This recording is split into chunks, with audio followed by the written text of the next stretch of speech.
correct.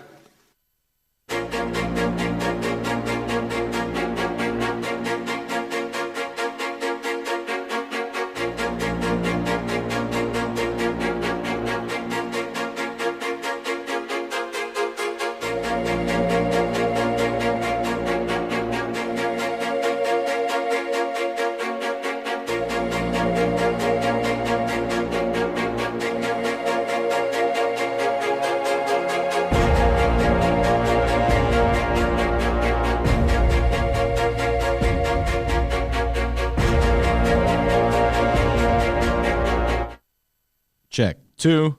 Check. All right. Good job, Ben.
All right, everybody. We are ready. Ben is overly ready. I am ready to rock and roll. Oh my God, Ben, can you shut that door? Actually, sure. Hold on 1 second, everybody. Many hats on the Ben Joravsky Show. Your Ben Joravsky Show for Tuesday, September 3rd. Oh, someone here? Oh. Your Ben Joravsky Show for Tuesday, September 3rd is just moments away. Is anybody else having trouble with internet today? We sure are. I'm trying to get us going on the... if you can see us on the YouTube live stream, just weigh in. Say, hey, I see you, or something. You know, that'd be fantastic. Trying to get the Facebook Live going. It's stalling there, too. I'll be working on that as today's show rolls along. But, hey, this show for Tuesday, September 3rd is just moments away. But before we get into that, we need to thank the following unions for jumping on board and helping bring back our program. First up, it's the International Association of Machinists and Aerospace Workers. Local, Ben, what's the number? 126 and District. Yeah, I 8. was writing my script. Don't interrupt greatness while it's still forming. The International Brotherhood of Electrical Workers, Local 9, the International Union of Operating Engineers, Local 150, and today's Ben Joravsky Show is brought to you by our dear friends at the Chicago Federation of Labor. The Ben Joravsky Show starts now.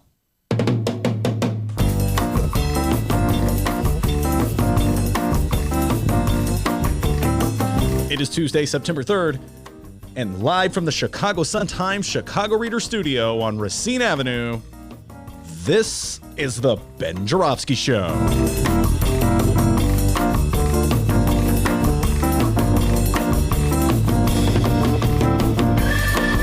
Today on the program, our Chicago Reader colleague, Dukmasova, is back, and also making his return, It's the 35th Ward Alderman himself, the one, the only, Carlos Ramirez-Rosa. And now your host, believe me when I say it, the one and the only, Chicago Reader columnist Ben Joravsky. Hello, everybody. Ben Joravsky here. We're calling this Back to School Tuesday, and here's why. Good weekend I had this weekend. You have a good weekend, D? Yes, I did. Okay. 2 days ago. Yeah, I know you always like to remind me of that. But, to talk about my weekend, if I get serious for a moment, was a little bittersweet, I should say. A dear friend of my family's passed away about, I want to say 3 weeks ago. Carolyn Day is her name. And this was the weekend we had the memorial service. Carolyn Day was very instrumental and very prominent in my life and the life of my family back in the 90s and the O's when my children were in school. Her children and my children attended the same school, and Harold and I became very good friends. And we went through those phases that parents go through from when the kids are little to when the kids are big, and it's an interesting phase of life that they go through. I'll talk a little about that, but Carolyn was she was very involved in the school. Her home was a port, if you will, for kids who needed a place to go to after school while they're waiting for their parents to pick them up. And as I said, we went through those two phases. There's the phase that parents go through. Millennials, I'm going to warn you about this now. Many millennials are having children right now. You haven't gotten to the second phase. You're still in the first phase of being a parent where your kids, let's say, are 3, 4, 5, 6, 7, 8, and you're just totally in love with them. Every little thing they do, you adore. You love to go on school field trips, D, in the early days, like kindergarten, first grade, that just long, everybody wanted to go on the field trips, right? Like you go to the Lincoln Park Zoo or what have you, wherever the field trip was. Everybody wanted to go on it because the kids are so cute and the kids like you and they hug you and everything like that. Then as the kids get older, a funny thing happens, D. It's called adolescence, puberty. Ever heard of it? And it's a rough time. You got to really just stick with them there, folks. You can't abandon them because things get rough. But then, obviously, what happens, I've noticed, turned into the field trip issue. By the time a kid's 6th, 7th, and 8th grade, parents, well, I've had enough of this kid. It's kind of hard finding parents to go on the 6th, 7th, and 8th grade field trip. We could use a couple more parents. I don't want anything to do with that kid. And some of the kids are like, I don't want my parent to come. So, life gets a little more complicated as the kids go older. I want to just bring it back to Carolyn. She was steadfast in her belief that all kids have potential and all kids will evolve into something beautiful, just even if it's a stormy time in adolescence or puberty. She had total belief in the kids. That's one of her virtues, one of her strengths. And we were together, very close friends as our kids were growing up through all those tumultuous times. And it was very bittersweet to think about her and all the time that's passed at the memorial service and seeing all these kids who were friends together and now are in their 20s and early 30s, grown with kids of their own in many cases. In fact, I had a funny conversation with LaSharon, an old classmate of my daughter's, played on every basketball team I ever coached, and she's now on her way to becoming a doctor. And she was telling me that she was griping about her property taxes. How about that, D? The kids have grown up when they're griping about their property taxes. And that brings me to a political discussion here off the school. It's also the opening day of school in the city of Chicago. The suburbs opened about a week or two ago, but Chicago, they like to hold off until after Labor Day. I can give you a whole dissertation on the shifting starting times of schools, the Chicago public schools, but I'll hold off on that dissertation for another time. And the Sun-Times had an interesting article. Sun-Times actually had 3 or 4 articles about the opening of school. They try to be positive, so they talk about the new school in Englewood. They talked about this new special ed teacher who's just finding his calling, his classroom calling, and talk about the efforts to find more special ed teachers.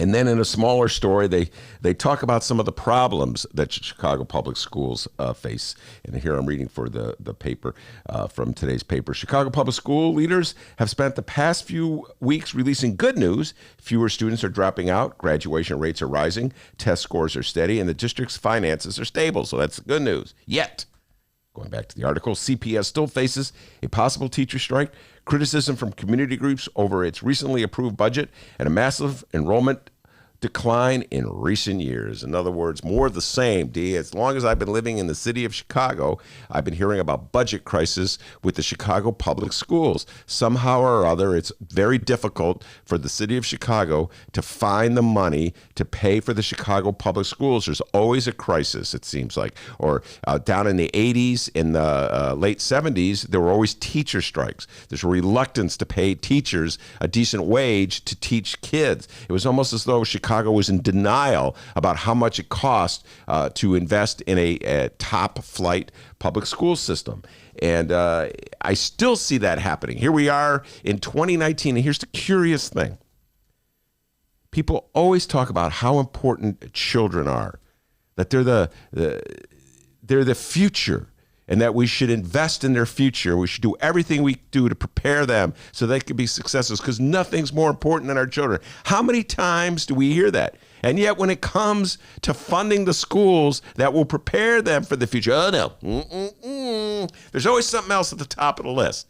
Locally in Chicago, you want to fund a development deal in a gentrifying neighborhood that doesn't need the development. That goes to the head of line, ahead of the kids. On a national basis, Donald Trump, I don't see him pumping more money into education, helping cities like Chicago out, helping cities like Peoria out, helping cities like Alton out, where Dr. D is from, downstate towns that could use a little help for their public schools. Nope, don't see much money coming from the feds anymore. In fact, they're cutting back on the federal aid to education. And yet, D, like what? Remember when we were talking about the aid for farmers who were getting screwed over by Donald Trump's insane tariff policies? All of a sudden, he had $16 billion for that, to fortify his insane tariff policies to keep farmers from voting Democrat in the 2020 election. So there was just money, just he found it under the table that he could throw it at farmers to pay for his campaign, essentially getting public funds to fortify his own re-election campaign, but no money for the schools.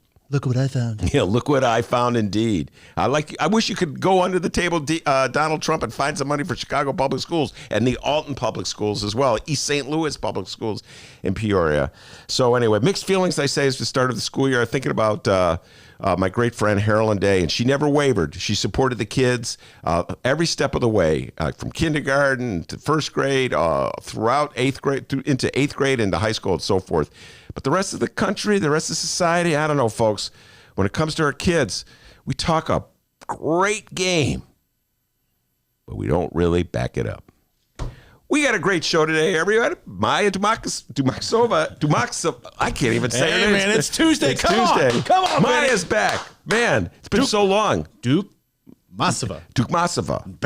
Maya Dukmasova is back. Man, I just stumbled on that name right out of the box. That's correct. Our good friend Maya is back from her travels. She was gone for 2 weeks. And by the way, we give a shout out to El Dragon. Did a great job of sitting in for her. The great Adolfo Mondragon sat in for her.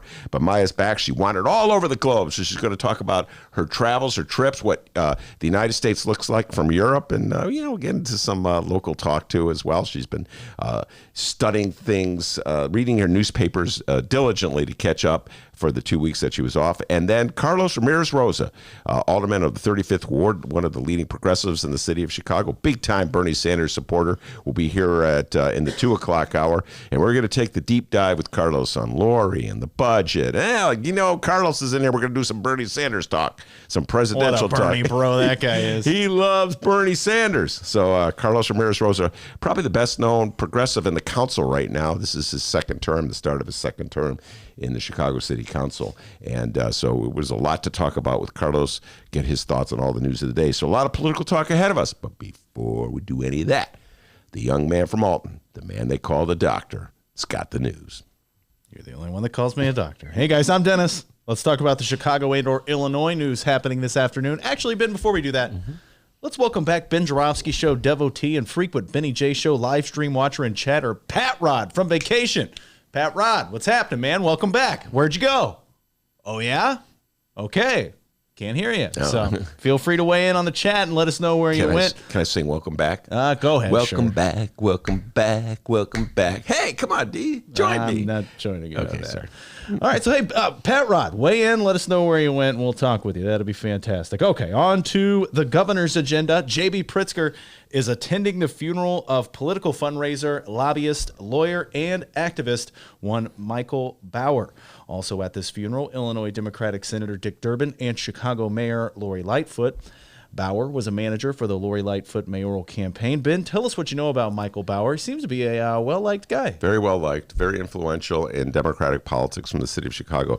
I did not know Michael Bauer. I knew of him, but I did not know him, so I'm not going to pretend I was friends with the man. But very influential, as I said. Michael Bauer was openly gay and very involved in promoting gay politics. So he was involved in Tom Tunney's campaign, who was the first openly gay alderman from the city of Chicago, from the north side, 44th Ward, as you know, D. And then he was involved with Dick Durbin and Pritzker. He also very mainstream Democrat.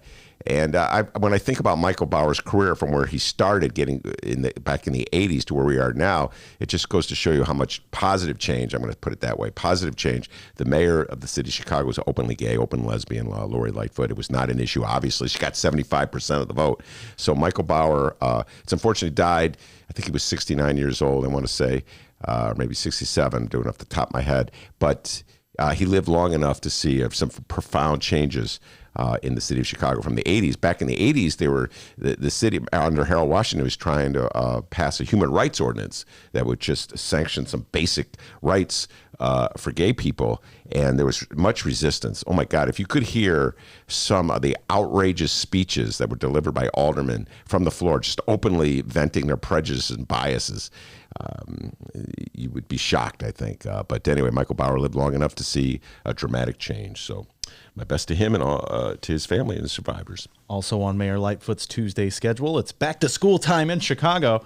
The mayor had a morning visit to Inglewood STEM High School for a back-to-school rally in the morning, a meeting with Chicago police top brass, and then a visit to Ruben Salazar Elementary School in the afternoon for first day of school celebration, and at Jose de Diego Community Academy for a back-to-school safe passage rally. Like I said, back-to-school time for the mayor, along with school safety and other serious matters. Rumor has it been Lightfoot was planning to hand out pamphlets and get the ball rolling on her idea to replace school lunch with school luncheons. She loves luncheons, That's everybody. A good line. Did you just come up with that? Was wisely talked out of it by advisors because honestly, no one still knows what the hell a luncheon actually is, but she loves them. That's really good. I got to give you credit. Heck, just give yourself a raise and take it out of petty cash. And we have to talk about what happened on Twitter Monday with Lightfoot. Texas Senator and very awkward-looking man Ted Cruz took to Twitter on Monday. He did what, unfortunately, many Republicans like to do when it comes to arguing gun control in America these days. He used the city of Chicago in one of his stupid examples. Cruz tweeted that gun control doesn't work. Look at Chicago. Disarming law-abiding citizens isn't the answer. Stopping violent criminals, prosecuting and getting them off the street before, all caps, before they commit more violent crimes is the most effective way to reduce murder rates. Let's protect our citizens. Before we move on, Ben, what do you think about that? I think he's an ass. I've never been a big fan of Ted Cruz, obviously, but I think this is particularly offensive. Are you going to read Lori's response? I don't want to step on. Yeah, okay. We got Lori's response. All right, we'll get to Lori's response, and then I'll weigh in after that. All right. Lightfoot responded with her own tweet. And holy crap, did Cruz get his ass handed to him on this one here. I don't think the last mayor would have answered the way that she did. Take a chill pill, man. Okay. Lightfoot sent back to Cruz. 60% of illegal firearms recovered in Chicago come from outside Illinois, mostly from states dominated by coward Republicans like you who refuse to enact common sense gun legislation. Keep our name out of your mouth. Yeah, absolutely. And so what the Republicans do is they like to point to gun violence in the city of Chicago as evidence that the Democrats have failed, and that big city Democratic mayors have failed, and that as a result, there's no point in helping or assisting big cities. And I always like to point out, Donald Trump does this all the time. Cruz is taking a play right out of the Donald Trump playbook. I always like to point out, Donald Trump, Ted Cruz, you want to help? Help us out. But you don't help us out. I just got finished talking about the lack of federal funding for schools, preschools, get kids Head Start programs, after-school programs, things that might get kids channeled in the right direction. Where's the help? Where's the assistance? No help, no assistance. Republicans are really they like to use the dysfunctions in big cities, the murders in big cities, as evidence to poke fun and sort of like humiliate or marginalize our Democratic leaders. But they never come through with anything remotely resembling assistance or aid. It's just all more talk and rhetoric. So I'm with Lori 100% on that one. I'm on these days because some of the issues I'm not with her on, but when it comes to exposing the utter hypocrisy of people like Cruz, I'm with her on that. And that just gets to the larger issue of gun control. You need federal policy on this. It's one thing if a city like Chicago has restrictive gun laws. As Lori points out, people get their guns from states that don't have restrictive laws. And there's so much illegal sales of guns that just float into the city from Indiana, which by Mike Pence's home state. So Ted Cruz, why don't you denounce Mike Pence in the state of Indiana? But I know the games that they're playing, D. I know it's a racially edged game as well.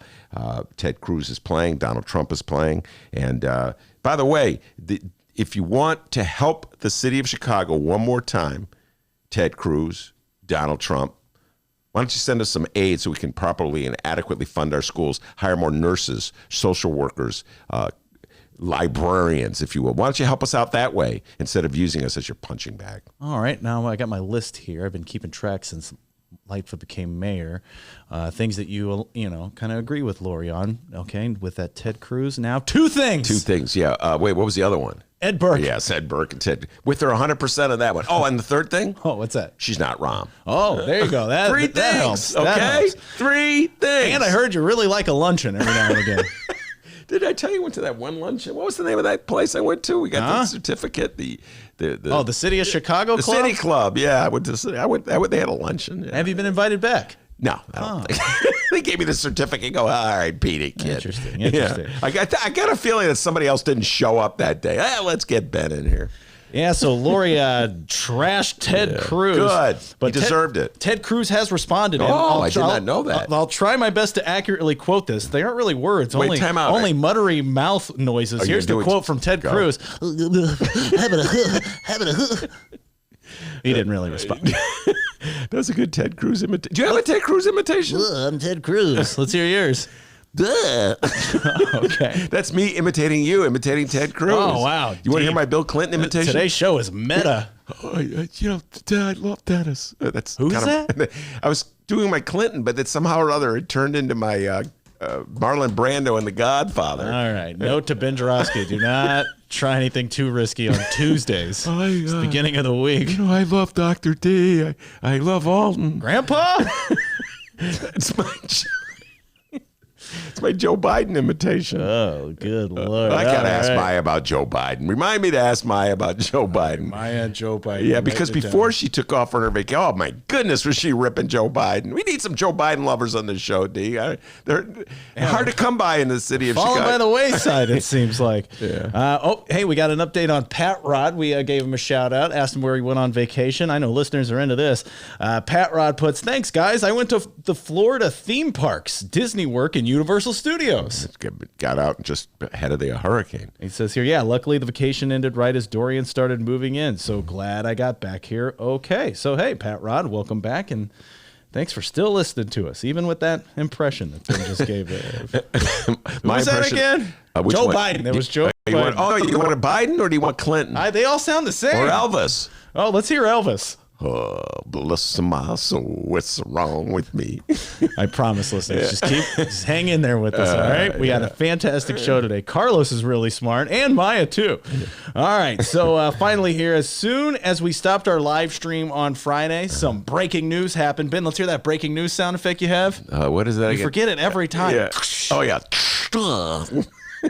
Breaking news. Some breaking news happened. Our good friend and former Chicago mayoral candidate, Dr. Willie Wilson, announced his latest endeavor. The following comes from Monday's Chicago Sun-Times and one Tina Sfondeles. Adding to the list of potential challengers to U.S. Senator Dick Durbin, businessman Willie Wilson, fresh off this year's mayoral election, says he'll run as an independent against the veteran politician. Wilson said he plans to outline his campaign platform at a press conference Tuesday.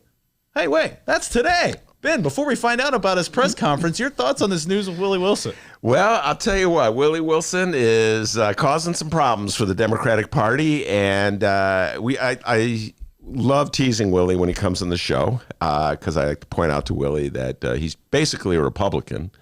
But he flirts with the Democratic Party. When you run for mayor, of course, as all our listeners know, because they're astute students of Chicago politics, it's nonpartisan, so you don't have to declare a party. And so people don't know that Willie Wilson is basically a Republican who, down through the years, has supported candidates like Bruce Rauner and Donald John Trump. And he's got very Republican. I urge folks, not now, but another time, check out that clip we have of Monroe Anderson and Willie Wilson in the show at the same time. Monroe is diehard Democrat and Willie is more of the Republican persuasion. So obviously, Willie Wilson coming into the race, the reason that could be problematic for Democrats is that Willie Wilson was very popular in black wards in the 2015 and 2019 mayoral elections. And so the notion is that he could pick up with and running in a general election against Durbin and siphon off enough black votes to elect a Republican. So that's the danger as far as Democratic political operatives see it. So that's why Democrats are a little nervous, I think, about Willie Wilson announcing he's going to run as an independent. All right, here's more from Willie Wilson and his run for U.S. Senate. This comes from the political bulldogs that we don't give enough credit to at WTTW Chicago. And one, Amanda Vanicki. Wilson said, quote, "As an independent Democrat, I want to go into the belly of the beast in Washington, D.C. Unlike 4 years ago, Wilson told reporters today, that he will not be casting a vote for President Donald Trump in 2020. There's a change. Yeah. Maybe he's realizing, if I want to win over some Democratic voters, maybe I should do that. He says in part because he said Trump's tariffs on Chinese goods are costing American families. Let's see here. We have the quote from Wilson here. "As an internal business person, I have an in-depth understanding of international trade. I'm not going to vote for, nor will I ever vote for again, for President Trump." Yeah, all right. Well, the damage has been done with President Trump, Willie Wilson, on this one. Like I said, Willie is a Republican, basically. He's a businessman, a very successful businessman.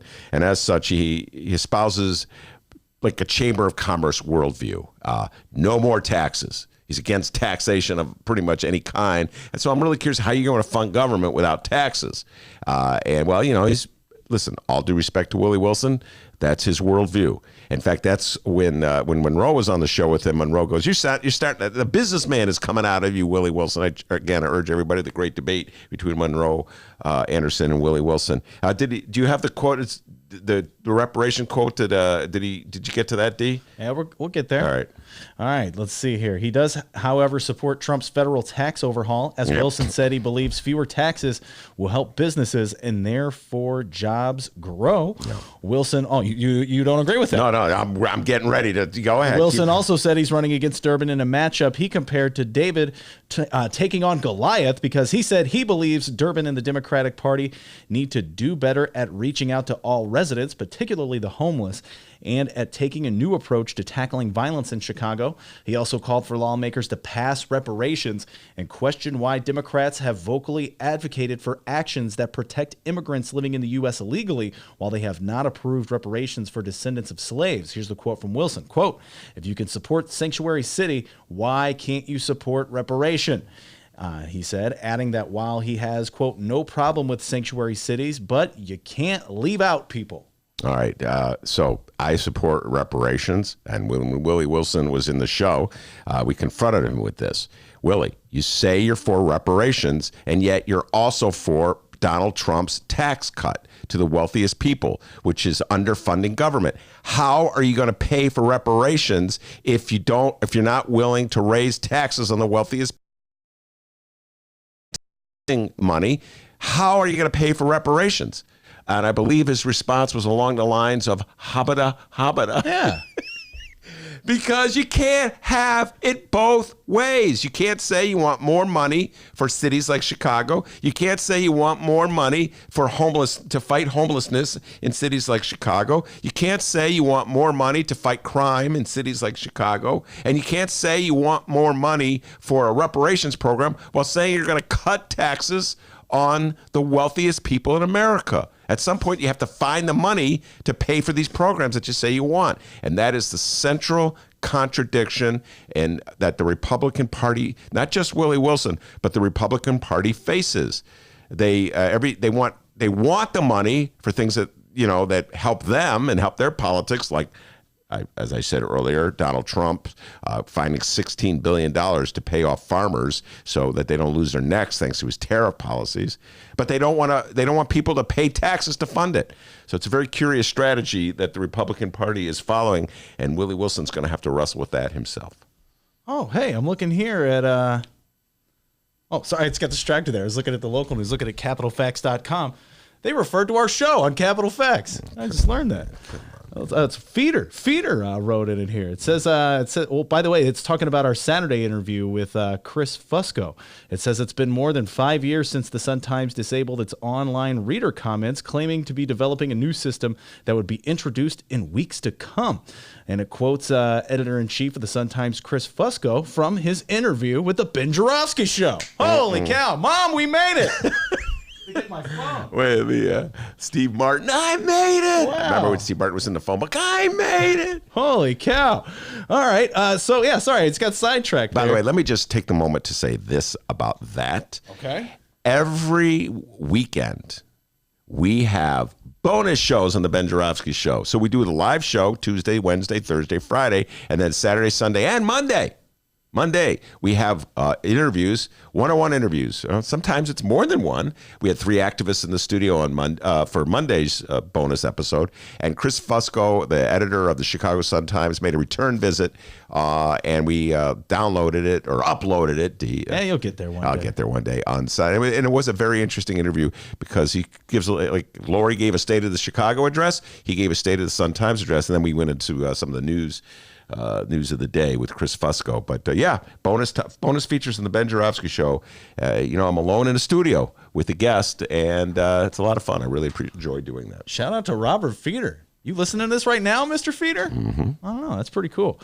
All right. And also tonight, it's Ben Joravsky. You better be ready. You have a big show tonight here at the Hideout, 1354 West Wabansia. It's your annual or your monthly First Tuesday show. Isn't that right, Ben? That is correct, Senator. All right. And the guests you have lined up, you have 2 very important guests. What's the topic you're going to be talking about We'll again? be talking about immigration. Now, last month in August, we were talking about health care. Mick Dumke, ace reporter from ProPublica, and I found a solution to health care. At least I did. We need health care for all. Boom. Solved it right there and then on the stage at the Hideout. You missed it. If you missed it, you missed it. And then tonight at 6:30, we'll be solving all the problems dealing with immigration. Of course, I don't even think it's really that big a problem. Anyway, it's been totally exaggerated and distorted by Donald John Trump in order to fire up his base, get reelected, so he can give tax breaks to the wealthiest people in the world. But anyway, we'll have Melissa Sanchez and Jody Cohen from ProPublica. They've done extensive articles on immigration issues, and we'll be discussing immigration, I know I'll be talking about how it's used by Donald Trump to fire up his base, turn one American against another American. So that'll be the topic of tonight's First Tuesday at the Hideout, 1354 West Wabansia, 6:30. And if you show up, if Dr. D is there, he promises to buy absolutely everyone a drink. I'll buy every single one of you guys a drink. Sure. You like water, guys. Yeah. There we go. The water at the Hideout is excellent, by the way. Absolutely. You're totally right. And if you can't make it, we'll make sure to post it on our Facebook page as well, at Benny J Show. You can get a live stream view of that. Guys, can you feel that in the air? Maya's with us. Can you feel that in the air? There's something in the air. I don't know what it is. Ben, I think you know what it is, I know right? it is. What is Ready, it? Set, 2020. Yeah, Ready, Set, 2020. Football season. There you go. If you're not a football nerd, that's what that means. Ready, Set, 2020. It's almost football season, which means that the best sports reporters at the Chicago Sun-Times want to offer you, yes, you, our listeners, an exclusive deal on unlimited digital access to all of the stories you love. Do not miss a game this season. Get all the big plays, scores, and stories from the Chicago Sun-Times. And for a limited time only, you could test out digital access for only $1. People, seriously, $1. There's no reason to not give this a shot. Stay up to date on breaking stories. Get the deep dives and investigations from Sun-Times reporters. Cheer for the big games with the best sports team in the city. And go deep inside City Hall with best in-class political reporting. $1 for your first month. You can't do better than that. Take advantage of this exclusive deal now at suntimes.com/Ben. Don't go anywhere, because coming up after this break, our Chicago Reader colleague has returned. It's Maya Dukmasova. It's the Ben Joravsky Show, live from the Chicago Sun-Times.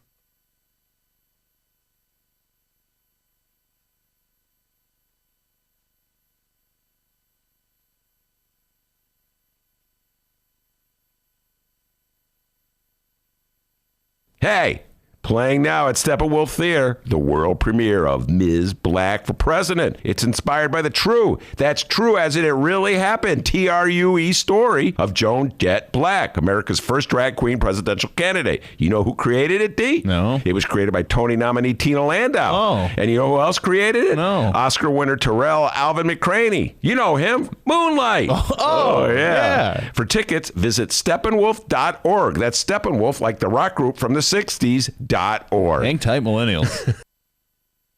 Read the Chicago Reader to get up to speed on what's what in Chicago.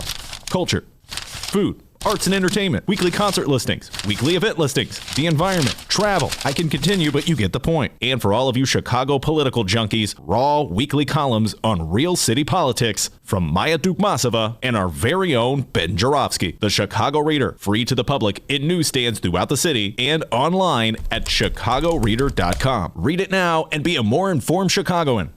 Did you know that 40% of the people in Illinois opt to be cremated? Well, it's true. And Chicagoland Cremation Options honors their wishes by providing cremation services directly to the general public. Chicagoland Cremation Options provides an affordable, ethical, and easy cremation arrangement, whether in person or online. Save thousands and streamline the process by going directly to Chicagoland Cremation Options. It's a family-owned business operated by my good friend, Douglas Klein. Here's how you reach them. Chicagoland Cremation Options.com. One more time. Chicagoland.cremationoptions.com.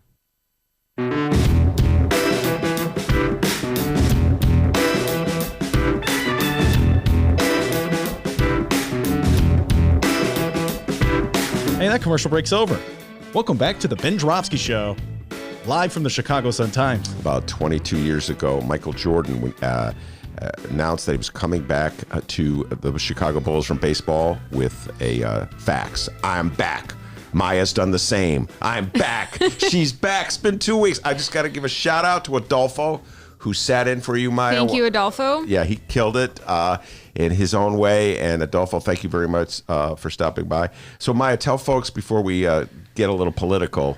We'll probably immediately get political knowing you. But where did you go on your travels? I was on vacation for 2 weeks. I spent 1 week in Portugal and another week in Russia visiting family. And while I was in Russia, I spent some time in like 4 different cities, basically. It was really a lot of traveling around packed in a short period of time. So even though it was 2 weeks, I feel like I've been gone for about 2 years.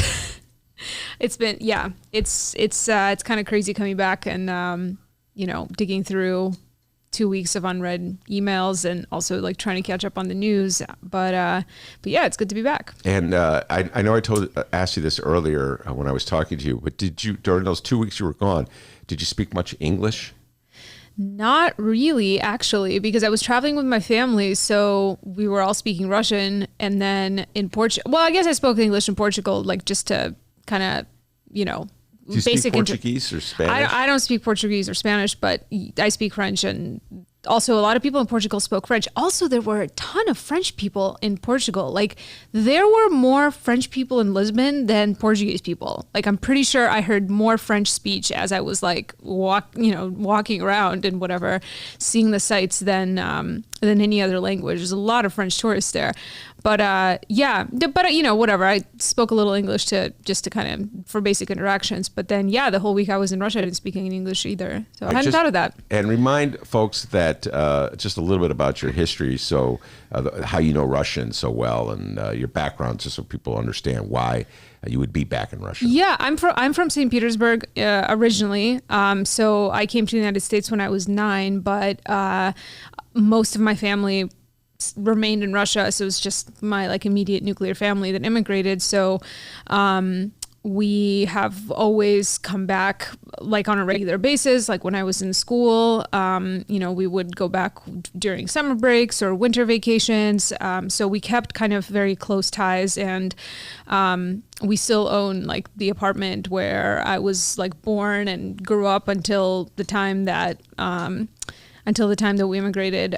We still like own that place, and when we go back, we stay there, and it's just like, it's this like amazing feeling of kind of being back to where like my earliest memories start. And it's just like a real blessing to be able to come back to that exact place. Like get in touch with some kind of sense of my roots and whatnot. And actually it's funny because the neighborhood that kind of defined my childhood in St. Petersburg, the place, the buildings there look a lot like what Cabrini Green used to look like. So this kind of brick and concrete slab type of architecture from the mid 60s, late 60s, that kind of modernist style of block apartment buildings, like that is what the place I'm from actually looks like. So my initial interest in public housing in this country developed because when I was in college, I like took this class about American urban history, and we had a whole section of the class devoted to public housing. And I remembered coming into the classroom the day when we started that topic and seeing these pictures of the projects in Chicago and being like, whoa, like that looks exactly like where I'm from. Mm-hmm. And, then of course, learning all the history about it, it was so crazy to kind of, learn that this is like something that very much was seen as like this like negative chapter in American urban history, but I could always very deeply, I feel like it resonates with me when I speak with people who grew up in public housing or who have ties to public housing communities, when they speak about this sense of like togetherness that they experienced in these buildings and neighborliness and just the ties that people have to these communities. That seems, I think that a lot of people that grew up maybe in suburban environments or not in relationship, not being in a situation where you're living in a building with a whole bunch of people that you're like really intricately interconnected with. I think a lot of times people don't really understand like what it's like to be in to live a life in an apartment building your whole life. Like Americans tend to live in apartments before they have families, or, I mean, most people rent in the city of Chicago, but like, I think the last stats I've seen was like more than half of the residents in the city are renters. But in general, I feel like apartments are not seen as like a permanent, like rental apartments are not seen as a permanent form of housing for most people in the United States. And even people who never end up owning property but rent it, it's like the goal is to be in a single family home. Like that is seen as like the quote unquote like proper place to raise a family, is to like be in some kind of home situation where you have like a yard and space to exist as an independent nuclear family. It's very different when you're raising a family in an apartment building. And the building that I grew up in and that we return to when we go back, it's like a 40 apartment building, 9 stories, and the apartments are tiny. I mean, now every time I go back there, ever since we immigrated, it's always like shocking how small the spaces are. Mm-hmm. I mean, it's like tiny rooms, but when we lived there, like there wasn't this sensation of it being like very small, and the entire building was full of families, like people with children, really. And some of those people still live there. So like part of the process of going back is like running into neighbors, and you still, they remember me. They remember my mother, who grew up there as well. Like, she was born into the building, basically. It was built in 1966. And my mom's father was the person that basically organized the construction of this apartment building. So like my family essentially like started that building. Mm-hmm. So there's still people that live there that, watched her grow up, watched me grow up, like knew both of my grandparents really well. So yeah, it's just like this feeling of coming back home that I really treasure. So it was wonderful to get in touch with that. It's interesting you said that. A couple things you said I took notes on. In America, in the United States of America, apartment living is not considered a permanent situation. And unless you're like in New York or maybe here downtown. And I'll go take it one step further. You alluded to how much your apartment in St. Petersburg resembled Cabrini Green. Of course, Cabrini Green has been demolished. Some of my younger listeners probably don't even know the name. Cabrini mm-hmm. Green was a very large public housing project at roughly Division and Orleans, just east of Halsted Street on the near north side of Chicago, and what's the Gold Coast. And they tore it down. It was constructed. The last buildings at Cabrini Green were constructed around the time that apartment housing complex that you had lived in St. Petersburg was constructed, and Cabrini Green was torn down over the last 20 years or so, and it was viewed by people in the city of Chicago, Maya, as progress. Yeah. And in reality, what it did was open up a huge real estate market, a very lucrative real estate market for real estate. It's an old story in Chicago politics, and we're still seeding that with development money and subsidies, even though it's tearing down Cabrini Green was perhaps the biggest impetus for development in that area. Yeah, right. And the whole like tearing down process and the destruction of Cabrini Green was really anchored in this idea that it was like the place, it's like the buildings themselves that were scapegoated. Like, I mean, they were shoddily constructed on the cheap because of the way the federal government appropriated money for public housing constructions. Like, there was all kinds of issues with the quality of the construction that, deteriorated over time. They were planned poorly because there were like, for decades, there was like way too much wear and tear on structures that were built without considering the fact that there would be like tons and tons of children living there. Like, stuff like that was real. But the idea that there was something about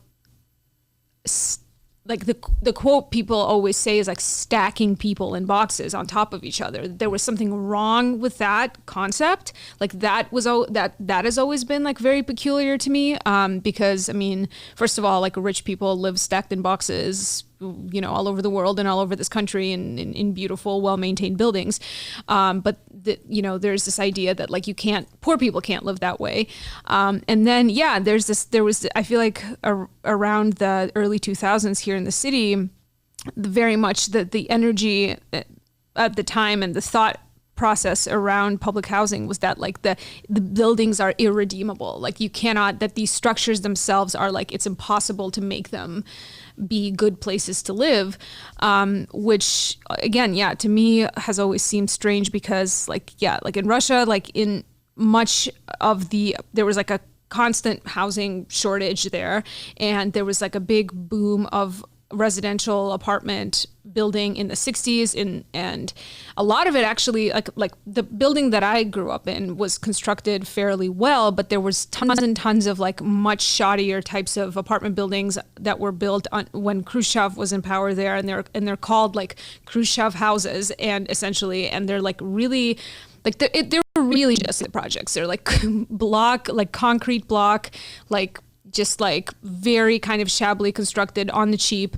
And, these buildings still persist. They're not considered to be like fabulous places to live, but they function. And a lot of it depends on like the socioeconomic conditions of the country and like what's happening with the residents. Because like this building that I'm from, when I went in the 90s after the Soviet Union fell apart and the country was in total chaos and no one had any money, like when I was a little kid, this building was not in great shape. I mean, there was like, like people's apartments got broken into not infrequently. There was like robberies in the building. There were like people, who broke in, who was like, drug addicts who would steal stuff from people to sell for drugs. There was just like, run of the mill type of robberies where people were just like trying to rob other people because they needed stuff to sell or money or whatever. Like, so crime was like a thing.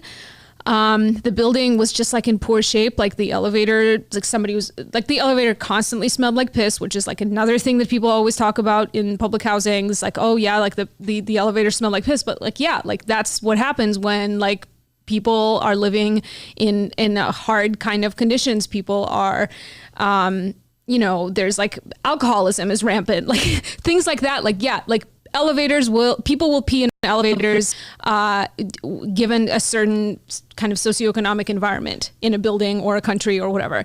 So the lobby was in bad shape. Like the lights were always out in the stairwells. The elevators would break down. Like this was like all of this way that people describe how public housing buildings were in Chicago when things were bad. Like it very much like recalls to me how the building I'm from was when I was a kid.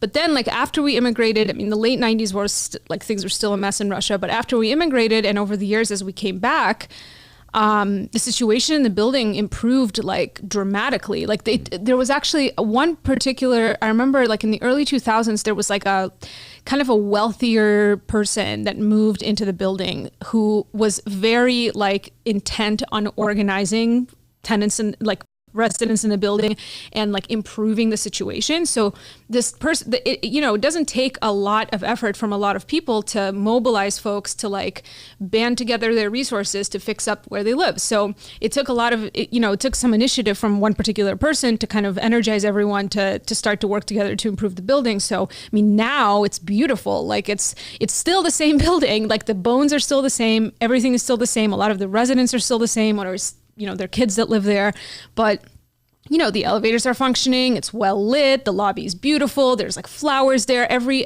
landing of the stairwell that has windows on it, there's like beautiful flowers everywhere. And, it's like dramatically different from when it was in the 90s. Do the elevators reek of urine? No. Because I mean, also again, people may be still peeing in the elevator. I really feel like for the most part, like it's just par for the course. When you have an elevator in an apartment building, somebody's going to pee in it. But there's also like regular custodial services. Like there's like a janitor who's hired to clean the building. Like the trash. Oh, that's the other thing. The garbage chutes. Like the building has like a garbage chute system or whatever. When I was a kid, it was constantly blocked up. There was like constantly smells.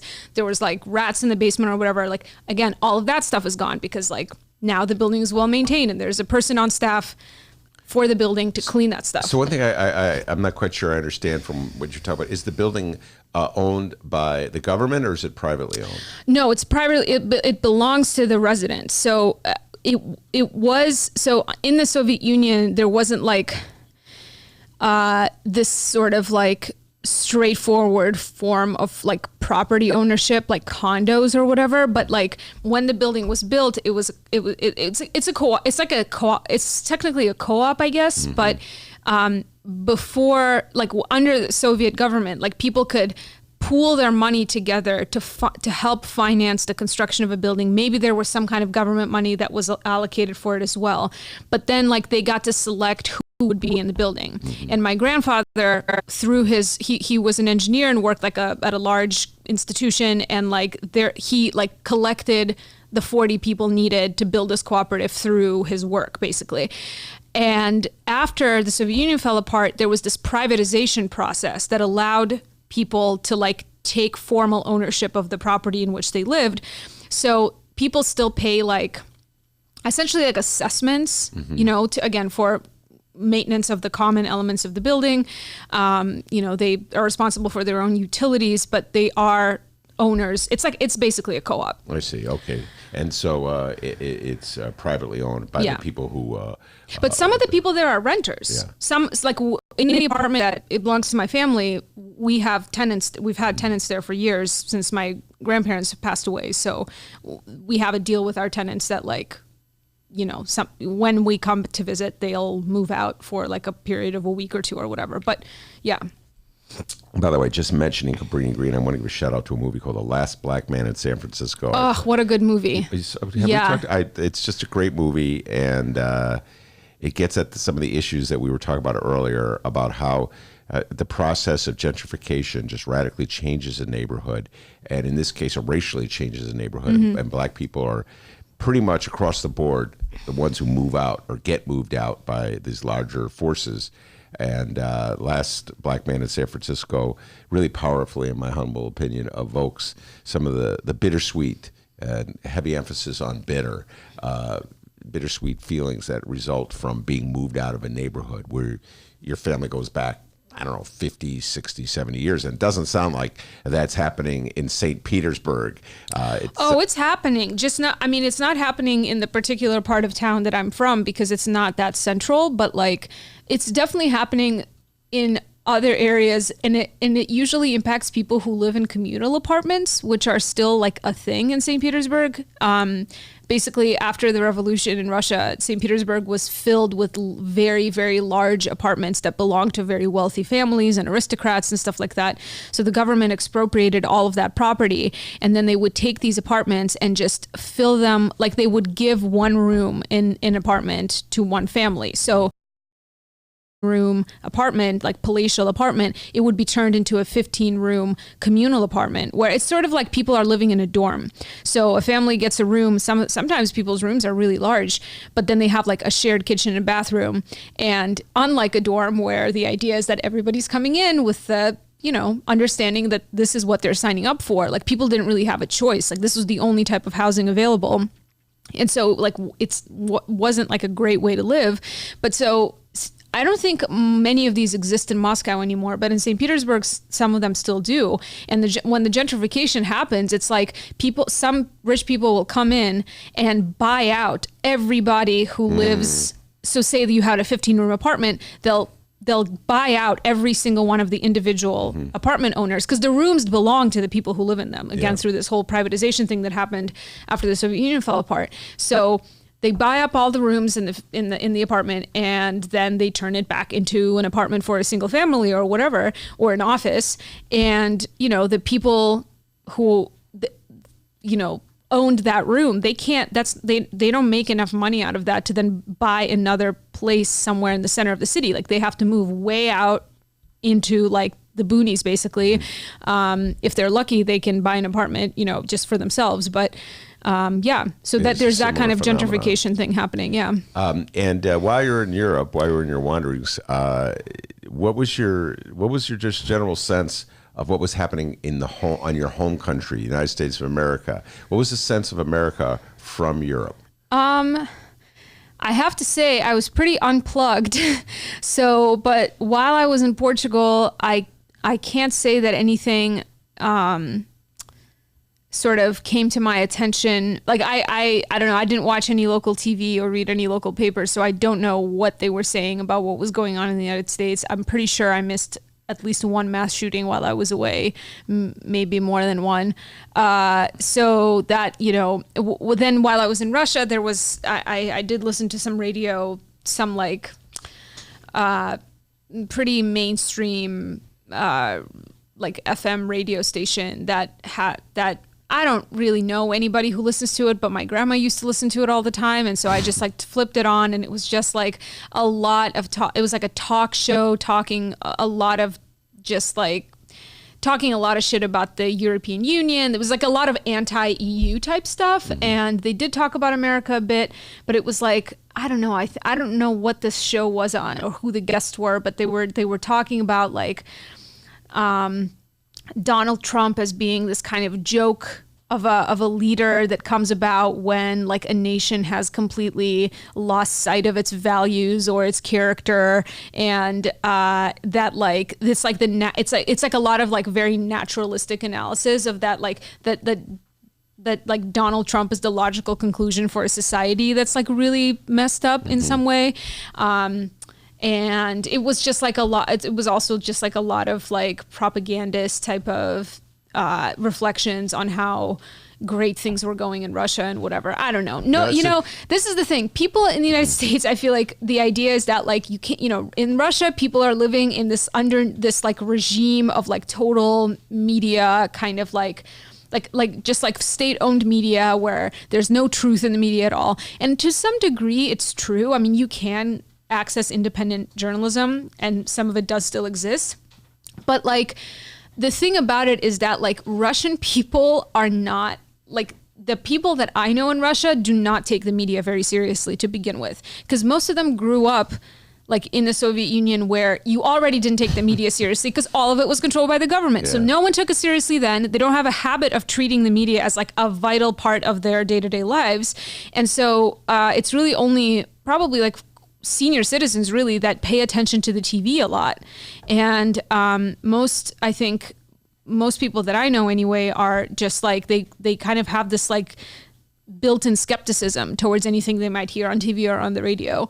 I did not, to be frank with you, I did not have a single political conversation with anybody in the last 2 weeks in either Portugal or in Russia.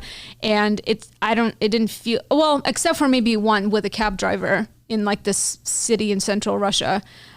He mostly just wanted to talk about how expensive healthcare is and how bad the roads were. So pretty similar here to here. I was going to say, sounds like a conversation I have every day in the city of Chicago. A couple ironies popped out listening to you talk about that. Number one, the commentators on the radio station in St. Petersburg that you were listening to were denouncing the United States or Donald Trump, and it's kind of ironic that Putin's operatives were working on behalf of Donald Trump. Oh yeah, well they were saying that like, oh, like, yeah, people in America are constantly saying that it was like, oh, Russian interference that created this problem, but like, look at their society. This is like exactly the kind of thing you get with a society like that. Like they were like lambasting this idea that there was Russian interference. Like naturally, of course. Yeah, that's where they were going with that. And then the other thing is that, of course, there's a cynicism that you were just describing toward the media and a mistrust of it, if you will. That's exactly what Donald Trump is trying to foster in this country, but at least among his base, by constantly denouncing the media, the fake news, etc. American people who support Donald Trump remind me more and more of Russian people every day. Talk about that. Yeah, I mean, it's just like this idea that you can't trust anything. Like, this is not, I mean, okay, I think everybody should take media literacy seriously. I think you should like be very skeptical about what you see in the media and learn to distinguish various kinds of sources of information and all of that stuff. But like, this is a country where like, you know, no, not every channel that you turn to on TV is controlled by the government. Like, you just, you know, you have an internet full of various types of sources of information. You have newspapers, you have radio you know, there's like actual diversity in journalism of sources of information and of biases and points of view and whatever. So like, if you have some media literacy, you can find like credible sources of information for yourself. But I feel like the whole like Trump base, the attitude is like, you can't believe anything that's coming from the media, which is weird because like they get that from the media. Like, I feel like it's a view that's propagated by the sources of information that they tend to, you know, lean towards. So I don't know how you deal with that cognitive dissonance if you're like, you can't trust anything on TV, but it's like Fox News that's telling you that. So, you know, I don't know how people square that circle, but yeah, I mean, Russian people, I would say, are generally extremely skeptical towards anything coming from any kind of official sources about any subject. Very skeptical of TV, very skeptical of most news sources. And, you know, it's sort of but that also leads to living in kind of an information vacuum and for misinformation to be able to propagate. So, yeah, I think it's like kind of a common problem in a lot of societies. Maya's in the studio with us, talk about our trip to Europe. We're going to take a break and come back and focus on some Chicago issues. We'll be right back with Maya.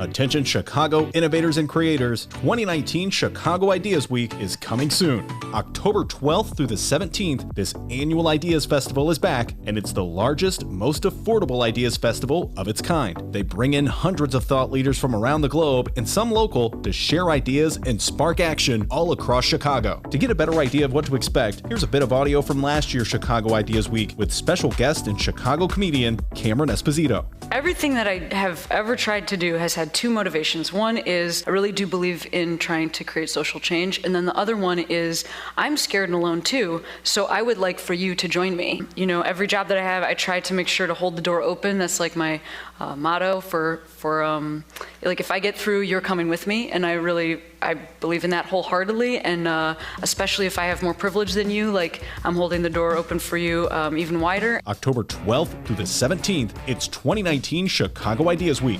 Tickets go on sale to members on August 22nd and to general public September 10th. Once again, if you're an innovator or creator in the city of Chicago or even outside the city, you must join us for Chicago Ideas Week, October 12th through the 17th. For tickets and event information, head to chicagoideas.com. That's chicagoideas.com, and we hope to see you October 12th through the 17th for 2019 Chicago Ideas Week.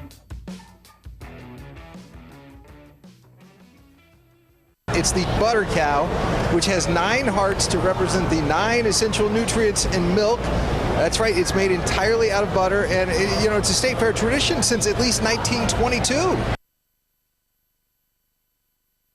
It's Chicagoland's adult entertainment playground. It's the world-famous Admiral Theater, 3940 West Lawrence Avenue. The Admiral is homegrown from Chicago, and it's the most conveniently located club in all of the city. 15 minutes from the O'Hare Airport in downtown Chicago Loop. Voted Chicago's best strip club, the Admiral has showgirls galore and a variety of adult entertainment shows. The world-famous Admiral Theater, open every day from 7 p.m. to 6 a.m., 3940 West Lawrence Avenue. For events, showtime, and other information, visit AdmiralX.com. Must be 18 years of age or older to enter.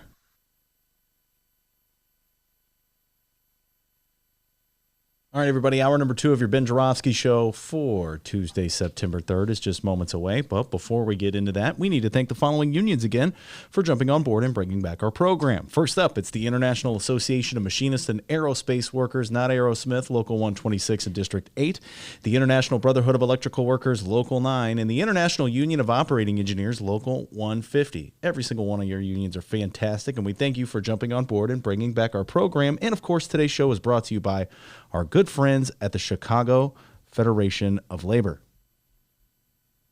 Hour number 2, let's go.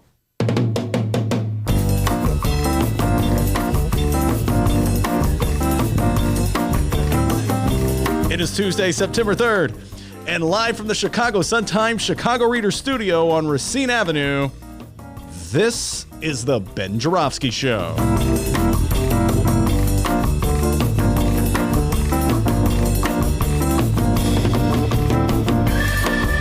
In this hour of the program, we still got Maya Dukmasova in studio, and it's the return of the 35th Ward Alderman himself, the one, the only, Carlos Ramirez-Rosa.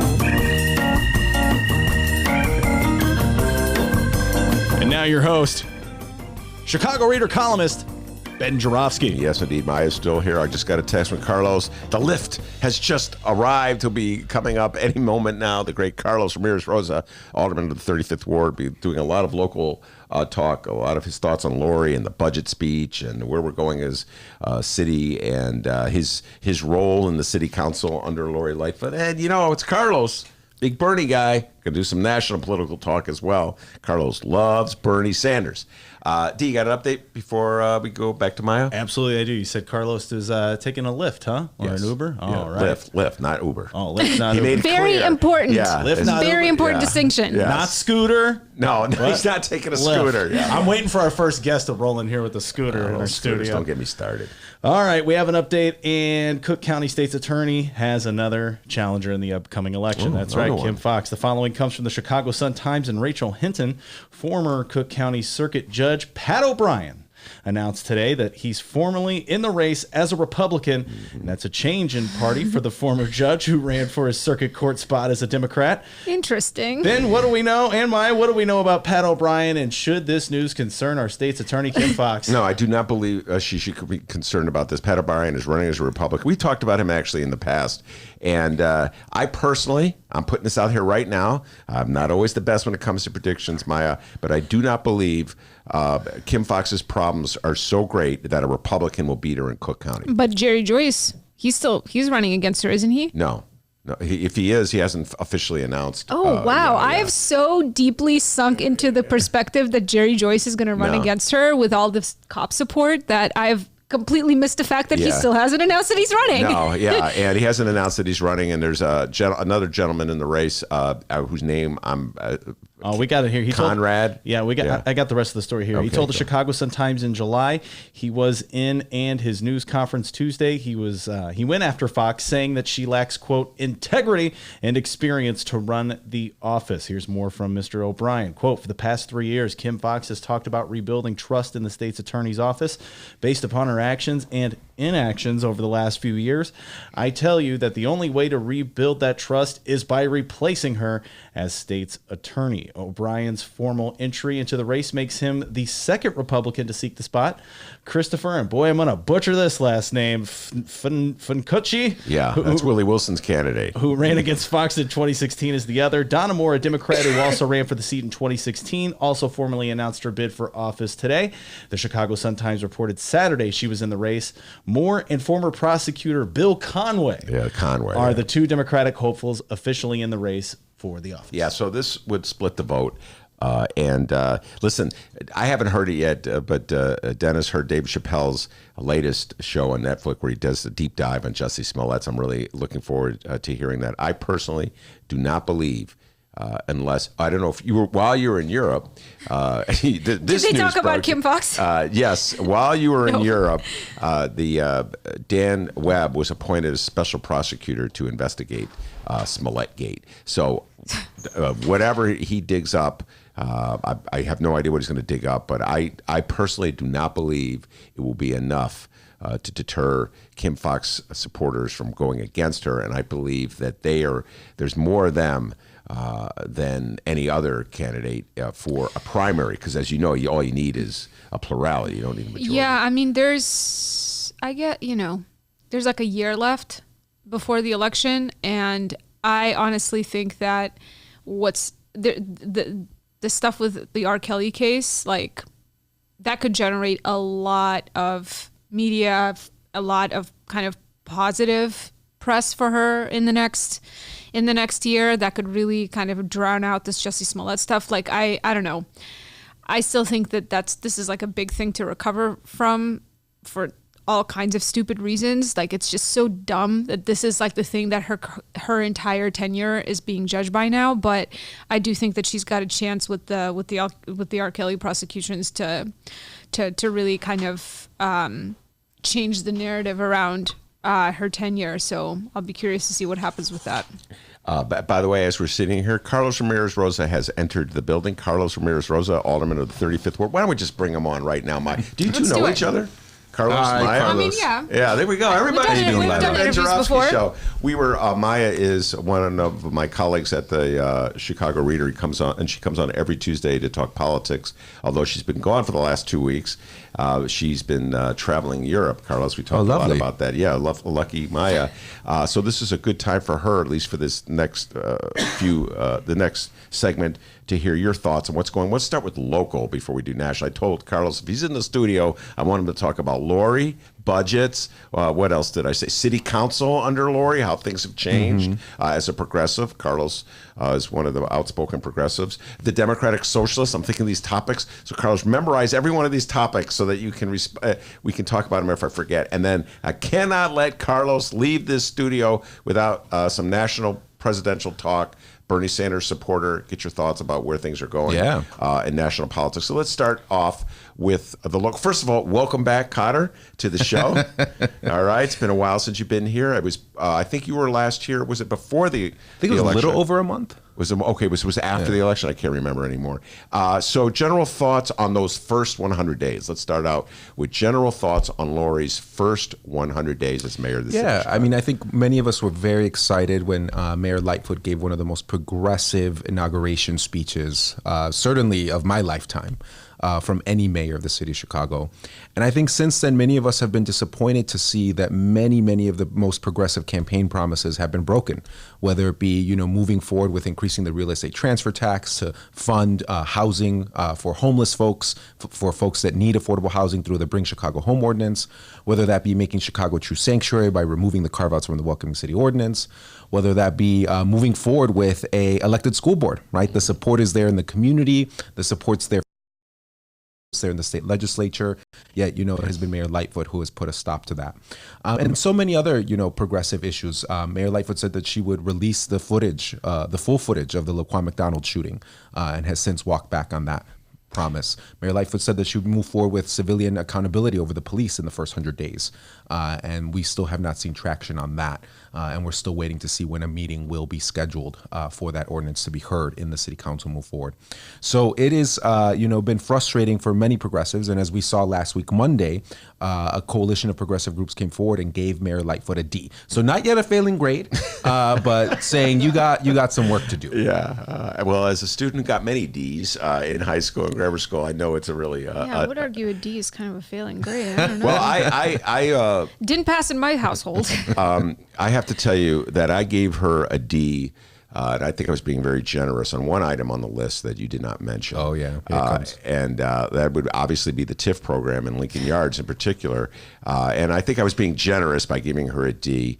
I was explaining to Maya when we were off air that Lori, when she campaigned, she was denouncing the Lincoln Yards TIF deal as unwarranted and sort of unnecessary expenditure of public funds to subsidize an already gentrifying neighborhood.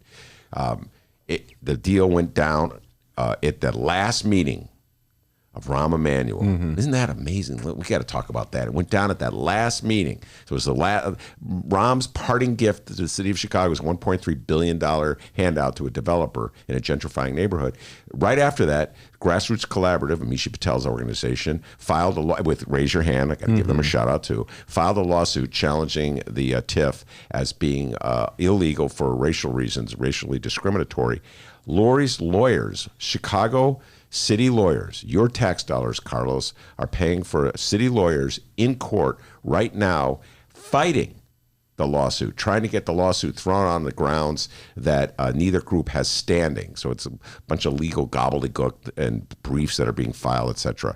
And that's the most troubling thing in my mind, that she would be fighting a lawsuit that is intended to knock out a TIF deal that she said she opposed. Your thoughts on all this? Well, I think we got to follow the money. And Lori's biggest donor was LiUNA. And LiUNA was one of the biggest pushers of the Lincoln Yards TIF. They were down at City Hall saying, we have members that are going to spend the rest of their working lives building Lincoln Yards. And that's a beautiful thing. But I don't believe that big developers, luxury developers, need public dollars in order for, one, to secure good union jobs, but two, in order to build things like Lincoln Yards. It's really just a massive giveaway. And when you think about it, Lincoln Yards is going to be a 23-year-long TIF. They are going to get billion plus, right? The number keeps changing. It was 1.2, then it was 1.7, but for sure we know they're going to get over $1 billion that should have helped go fund our schools, that should have helped fund our roads, that should have helped our city. And there's going to be a child born in Chicago today that's going to go through CPS, and if they're lucky, is going to go on to college, and Lincoln Yards will not have contributed a single cent towards their education. Yeah. So I think that's really egregious, and I think the mayor was very clear on the campaign trail. I was at the press conference when she stood up there and said, I'm opposed to Lincoln Yards. If I'm elected mayor, I will work to undo this. I was at that press conference when she did that. By the way, she refused to shake my hand there because I had just endorsed Tony Preckwinkle. Oh, yeah. I think it was like a week or two before. We'll get into that. So I was at that press conference, and I think it's really disappointing that the moment she's elected, and the mayor says, we're going to defer to the new mayor, right? Outgoing Mayor Rahm Emanuel. Yeah. Outgoing, committee chair Pat O'Connor says, we're going to defer to the new mayor. And then at that point, she does a complete, 180 green lights the project, and then says that she got some additional guarantees around minority contracting. And the thing that's so egregious about that, and we've talked about that before, is that the way that it's written, they're going to be able to use the money that they're getting from the city, right? And they're going to be able to use that to pay out of the requirements for the minority contracting. All right, let me ask you to weigh in on a while, as long as we're talking about this. There was there's sort of a difference of opinion, if you will, about that vote that went down, that last Rahm Emanuel council vote, where the city council voted for two TIF deals, 78 and Lincoln Yards. And there's two views. I'll boil them down for you. One view is an opinion of my old friend Scott Wagasback, who says that even in the face of opposition from Lori, the council would have voted for the TIF deal. That she didn't have the clout to kill the TIF deal on a council vote. And another view, the opposing view, which is uttered by my old adversary, Pat O'Connor, is that the council would have respected her if she came out strong against the TIF, and they would have postponed it. I personally, I put this in writing. I've never thought I'd say this. I agree with Pat O'Connor. I never thought those words would come out of my mouth. How do you view it? Well, look, I'm sure there's a political scientist that can take a bunch of different data points over the years, the ways mayors have acted, the way council has acted, come up with a beautiful formula, and then tell us this is the likeliest scenario that, would have occurred based upon what's happened in the past. And what I would say is that ultimately, I'm not that interested in saying what would have happened if Lori had said no. What I'm interested in is, will a candidate, once they are in power, keep their promises? Are they good to their word? And Mayor Lightfoot's word was that she would oppose Lincoln Yards. So I don't care the way that the council would have acted. I care the way that our mayor who campaigned on this would have acted. I know how I would have acted, right? I said on the campaign trail that I was opposed to Lincoln Yards. And after I was elected and we took that lame duck vote, I voted no, right? So I stayed true to my word. And I think that in politics, when people have become so cynical, when people have lost faith that we can have elected officials that are going to stand up for something that's principled, that are going to stand up for the common good, it becomes so extremely important, particularly in the context of people that want to self-identify as progressive, that they keep their progressive promises. And I think that that was the first indication that the mayor was willing to break those progressive promises. Ultimately, we don't know why, right? But I'm not going to look into a crystal ball and say, and if she had kept her promise, it would have stopped it. At the end of the day, we needed to have kept her promise. And look, I will agree with you. I think that Pat O'Connor is right. Look at the council. For all the talk of the council organizing itself, and for all the talk of Mayor Lightfoot on the campaign trail saying she was going to allow the council to organize itself, in the end, she came in and she said, "Your committee chair, your committee chair, your committee chair." And all these aldermen were like, "I'll never vote for Scott Wagasback for finance committee chair." And then they give him a standing ovation. So come on. She could have stopped Lincoln Yards. Yeah, I think she could have stopped Lincoln Yards too. I love Scott Wagasback dearly, but again, I'll say this: Pat O'Connor is probably taping this as we speak. In that instance, I think Pat O'Connor was right. All right, let's give Lori a shout out, if we will. We just spent the last 10 minutes or so denouncing her for Lincoln Yards, but don't you give her a shout out for standing up to Ed Burke? There you go. Come on, I give her a name for standing up to Ed Burke. Absolutely. Well, now that there's no risk to doing that. There's there's a federal indictment. Maya just undercuts that one. I mean, what is that's like standing up to Well, Rahm didn't do it. Rahm didn't stand up to him, and he wasn't indicted while Rahm was in office. I'm trying, here, and Richie Daley didn't do it, and y'all knew, everybody knew that it was a conflict of interest to be the chair of the finance committee and having your thriving property tax appeal business. I mean, Rahm had to know that was a conflict of interest. So I'm trying to give her credit. So do you give her credit for that, or do you share? Look, I think. Yes, kudos to Mayor Lightfoot on the campaign trail. She was very clear. I'm going to bring in the light. I'm going to take on folks like Ed Burke. But to Maya's point, he has no more fangs. He has no more claws. And so if you're going to continue to pursue that line for applause and you're not going to move on substantive progressive policies, well, then I can only give you so much credit. Because at the end of the day, as a progressive, I feel like we need real world policies that are going to uplift working class Chicagoans.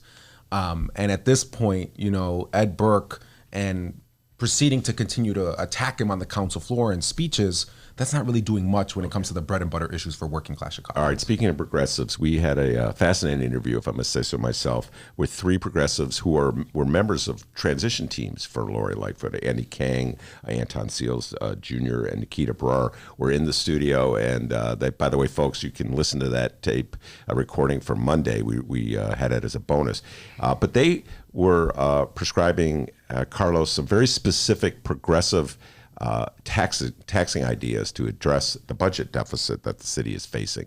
Very specific items such as the real estate transfer tax, using that specifically for homelessness. A head tax was another idea that they had. A vacancy tax was another idea. And of course, the LaSalle Street tax. What is the Progressive Caucus or the liberal alderman or the lefty alderman or the progressive alderman, whatever we're going to call them, what are you guys going to do to try to force Lori to head in this progressive direction with new taxation? Well, one of the things that a group of progressive aldermen have come forward with is a letter that we sent to Mayor Lightfoot last week. So United Working Families is a coalition of progressive labor unions, community groups, independent political organizations. And there are currently 10 aldermen that are members of United Working Families in the Chicago City Council. So we came together and put forward a top line letter that basically says, we want to bargain with you, Madam Mayor, on this budget. We're going to approach this budget in a collective bargaining fashion. So in the past, aldermen would kind of, bargain by themselves, right? Or not even bargain, beg. So, Mr. Mayor, in exchange for, my vote on the budget, can I get 2 parks in my ward? Mr. Mayor, in exchange for my vote on the budget, can we get a new CPS school? Mm-hmm. And Daley and Rom would engage in this. And some of my colleagues who were there under Daley and Rom, they would tell me, oh, Carlos, you don't know, we had it so good under Daley. You get 10 parks for 1 budget vote. And now you're lucky if you get 1 park. They actually say that to you? Yeah, one of my colleagues told me that. The good days. Oh, Lord. And look, there are some aldermen and there are some constituents that say, hey, sounds good to me, right? If we're all going to get a crummy budget, at least we get ours, right? At least, but we understand that that's not the way that, a city should function. And that's not the way that you bargain in a strong manner. Yeah. So, when a worker goes in and they say, hey, boss, can I get a raise? And the boss says, well, don't ask your coworkers what they're making. And sure, maybe if you beg hard enough and smart enough, I'll give you a cost of living increase. That is very different than when the workers go in there collectively all together and say, we need a raise. Mm-hmm. We need a contract that provides workers' rights, that provides parental leave. So that's what we're looking to do. So we're going to have a series of town halls. We're going to go out to the community. We're in the process of working with some experts to figure out and crunch some numbers. But we're going to put forward progressive revenue solutions, ones that unfortunately the mayor in her public discourse hasn't laid out yet. We want to see an aggressive TIF surplus. We saw over $800 million enter into TIF funds last year. We know that a lot of that money, particularly money in the central business district, that otherwise would go to luxury developers. If you look at where TIF money generally goes, it generally goes to luxury developers. We know that money can be surplus and can help our schools and can help our city budget. We also want to bring back the corporate head tax. We think that if we're going to be talking about tough things that we need to pursue, that's certainly going to be a tough one to pursue because the business community and the big corporations downtown are going to push against it. But we can structure in such a way that it not only helps create jobs on the south side and west side by exempting employees that are hired that worked in that live in the west side and the south side, but it could also bring in $100 million plus for the city of Chicago. And then we also want to look at things like a commercial lease tax. So Manhattan has a commercial lease tax. It brings in over $800 million per year for New York City's budget. We think that if we were to ask the big corporations downtown, the big fancy corporate law firms, to pay a tax on their very big leases in excess of $400,000 a year, that we could bring in hundreds of millions of dollars. Now, that's a very intriguing idea. So explain to folks how that would work. So the way that works, and it's the commercial lease tax has existed on the island of Manhattan, south of 79th Street, since the mid-20th century. And essentially what you say is you look at the lease and you say, okay, if you pay $400,000 a year in rent, then you're going to pay a 2% tax on your lease. And New York, since they instituted their commercial lease tax, they've actually gone through and created different tiers. And now there's a very, difficult to understand formula to help calculate. But essentially what you're saying, look, there's these big corporations that are renting very fancy offices downtown. Let's capture some of that money. And I really look at it as a way to rectify what's been happening for decades in the city of Chicago, where these downtown properties have gotten their property taxes cut and put more burden on working people and more burden on renters in the neighborhoods who get that property tax increase passed on to them via their By the way, thanks in part to the aforementioned Ed Burke, who, while he was chairman of the finance committee, was running a property tax business on the side that was primarily concentrated on downtown property owners. So, yep. So let's fix that. Let's rectify that. And one way that we can begin to ask, because it's going to take a while, right? The triennial assessment that Assessor Kagi is going to do, that's not going to happen until 3 years from now. And so being able to fix the formula at the assessor level, county level, it's going to take us a while to get there. And we probably will need to do it more than just the next triennial. So let's do a commercial lease tax now. Yeah, so this, I didn't know about this commercial lease tax in Manhattan, and I can see why it makes sense, but my question is though, is like, if we're going to tax the people who are paying a lot of money to rent fancy commercial space, aren't we, like, they're going to mobilize and say it's really the property owners who need to be taxed for owning this fancy property. And, we all know that part of this whole, assessment reform process is going to be to really recalibrate how commercial properties are taxed, because right now they're like, those skyscrapers in the Loop are not paying what they should be in property taxes.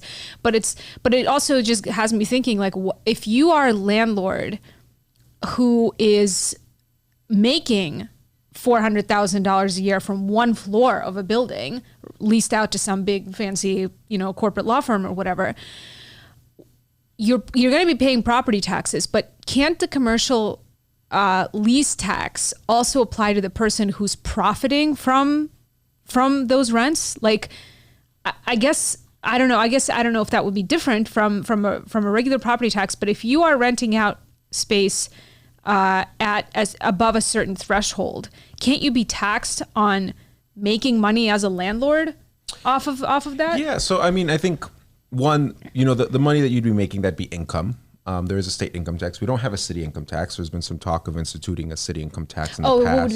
It would be an income tax. Yeah, I see. Okay. But in terms of capturing the money from those commercial properties via a property tax system, one, there's the aforementioned issues we've already talked about with the appeals and the favorable treatment that they've gotten. But two is the fact that 1 in 3 commercial properties in the city of Chicago are in a TIF. Mm-hmm. So that means that even though their value and the worth of that property is going up and up and up, we can only assess what the property was worth before the TIF was established. Mm-hmm. And so that means that it's putting the pressure when that levy goes up and the county and the state and the school says, hey, we need more money from the property taxes, that TIF locks in that property. And essentially means that we have to then go to all the non-TIF properties and ask them to give more 2/3 to meet the levy. So that's another question is, if we phase out and abolish certain TIFs, what type of, then we'll be capturing more property tax money from those properties that were previously in TIFs. But two, that would also provide some relief to, existing properties that are currently out of TIFs, because now they're going to be asked to contribute less towards the levy. Mm-hmm. Yeah, and I'm probably we're going to take a break. I'm going to take that deep dive on the TIFs and the impact they have on the budget. We'll talk about Lori's budget speech and sort of the ideas she put out there. I definitely did not hear the words commercial lease tax in that budget speech. That's a very interesting idea from Carlos Ramirez-Rosa. We'll be right back after this. Read the Chicago Reader to get up to speed on what's what in Chicago. Culture, food, arts and entertainment, weekly concert listings, weekly event listings, the environment, travel. I can continue, but you get the point. And for all of you Chicago political junkies, raw weekly columns on real city politics from Maya Dukmasova and our very own Ben Joravsky. The Chicago Reader, free to the public in newsstands throughout the city and online at chicagoreader.com. Read it now and be a more informed Chicagoan. Today's Ben Joravsky Show was brought to you in part by Chicago Architecture Center. Discover the breadth and majesty of Chicago's architecture on a Chicago Architecture Center bus tour. From bungalows to Bauhaus, our expert docents will share the fascinating stories behind our city's architecture. Book your tour at architecture.org/tours. Now, if you'll excuse me, I'm actually on a bus tour right now. Oh my, look at that wonderful piece of architecture. Get a special discount for Illinois residents from July 15th to August 15th. All Illinois residents get 50% off select walking tours. Visit architecture.org/IL-resident.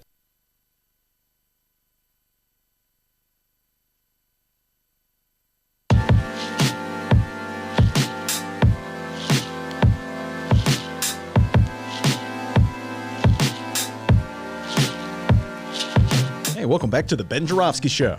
Benny J, take it away. Will do. Carlos Ramirez-Rosa in the studio with me, the Alderman of the 35th Ward. Maya has to head out the door. But Maya, before you leave, tell folks you got a little news you want to share with everybody? Yeah, I wanted to plug a little event happening on Thursday. On Thursday, this coming Thursday, September 5th, from 6 to 8 p.m., we're going to be co-hosting a public newsroom event, which is a City Bureau event. Happens every week on Thursdays.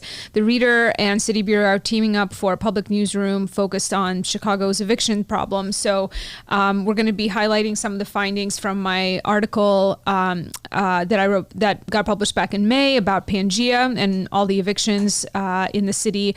And we're going to have a panel discussion with a couple of attorneys, Mark Swartz from the Lawyers Committee for Better Housing, who will help folks understand their rights if they're facing eviction, and also Steve McKinsey from the City of Chicago, who's going to be talking about what the city can and cannot do to interfere with problem landlords. A lot of people have questions about what their rights are in terms of building habitability and if their building isn't in good shape, what they're entitled to. So Steve will be there on hand to discuss that. We're going to have an activity there to help people navigate the city building code website and the county property recorder of deeds website to understand property ownership, how to look up who owns your building, how to look up if there have been problems with your building. So it'll be a great event. It's happening in South Shore at the South Shore United Methodist Church. That's 7350 South Jeffrey Boulevard, and it'll be 6 to 8 p.m. on Thursday, September 5th. And if you can find the event on Eventbrite, and you can find it on Facebook as well. If you go to City Bureau's Facebook page, you'll see a link to it. Just Google Public Newsroom, Chicago's Eviction Crisis. You should find the event. It's free, but you should register ahead of time on Eventbrite. All right, very good. Thank you so much, Maya. And going back to Carlos Ramirez-Rosa, Alderman of the 35th Ward.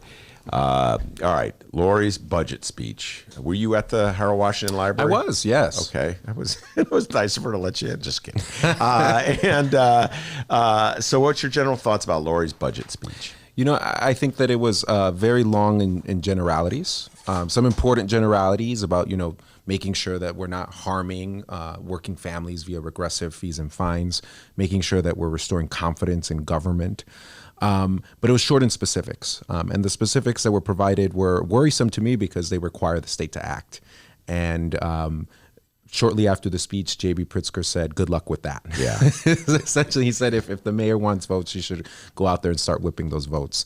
And then, of course, the state is in its own dire financial situation. And so, I don't think that many state legislators are very interested in taking more tough, financial votes, particularly when some folks in central and southern Illinois will paint it as a Chicago bailout of sorts. So, I also was disappointed not to hear things like substantial TIF surplus discussed as some of the initial ideas that she would float out there. Disappointed to not hear about a corporate head tax, things that, progressives have been talking about for a very long time that the city can pursue unilaterally and that we should pursue unilaterally prior to, asking the state or, asking taxpayers to pay more when it comes to their property tax bill. Yeah, no, let's get to the TIF thing. She didn't mention TIFs at all. No. And follow the money, Ben. Follow the money, folks. Yeah. I've been saying this. Yeah, I mean, it was $841 million last year, or this year, actually, this tax year. Very close to the amount that the city owes. Actually, it's a little bit more. There's actually more money went to the TIFs than what we owe. So if you just broke them down for 1 year, you'd pay it off. Obviously, there's obligations on some of them. And she said that times have changed. Times will change from Rahm and, she didn't mention Rahm or Daley, but times have changed. We're going to be very open and very honest, very transparent. And yet she didn't even mention one of the biggest allocations that property taxpayers make. And Carlos, this is a disconnect. I'd love to hear your thoughts on this. When I talk to aldermen about TIFs, I'm usually the one introducing the subject to them. Generally, if they're opposed to them, they'll talk about the inequity of, if they talk about it critically at all, the inequity of how we spend money that's supposed to be to eradicate blight in poor neighborhoods in well-to-do neighborhoods. But what people don't talk about is that TIFs are tax hikes. And you're going to see all these aldermen, they're going to be just like pulling their hair out over whether they should vote for the tax hike, whatever tax hike she's going to come in. And yet, without batting an eye, without even discussing the tax implications of Lincoln Yards, boom, Lincoln Yards. We just took that land off the tax rolls for 23 years. That means your taxes are going up, people, in the city of Chicago. 78 on the in Byron Sixrose ward on the South Loop. Took that off the tax rolls. Your taxes are going up. I would have liked to have heard Lori Lightfoot say, we're going to have an honest discussion about the implications of TIFs on your property tax dollars. She didn't mention it at all. You know, I think on the campaign trail, Mayor Lightfoot became increasingly more progressive as the campaign progressed. And there were things that, you know, she came out against the police academy, right? When there was public pressure and public outcry around that. And then shortly after being elected, right, she comes forward and says, actually, we need a bigger police academy. I think on TIF, this is actually one of the places where she's actually not breaking a promise, with the exception of Lincoln Yards. And that's because if you go and look at the mayor's statements on the campaign trail, what she always said was, I'm for TIF reform, and what that means is more transparency about where our money's being spent. She never once said, I'm for surplusing TIF funds, I'm for abolishing TIFs. And again, I think that when your biggest campaign contributor is an organization that believes strongly that the only way that their members can get jobs is through giving TIF to luxury developers and to, you know, developers that are building large, dense development in the city of Chicago, then again, I think that that's one way that we can understand why she has not come out and said, you know, we're going to clear out these TIF funds and we're going to help this money. We're going to move this money to help our schools and help, you know, our budget. All right. Well, you can't have TIF transparency if you don't tell folks how much property tax dollars they're paying. That would be number one on transparency. Right. Well, I did have a meeting with, and you know, I'm hopeful that he's going to be rolling out some tools and it's going to be talking more with the public. I'm sure you've had him on your show. Yeah. But I asked him. I said, well, Assessor, you know, why is it then that our previous, you know, Commissioner of Economic Development and our previous budget director would always say, TIFs don't raise your property taxes. And he was like, I have no idea, Carlos.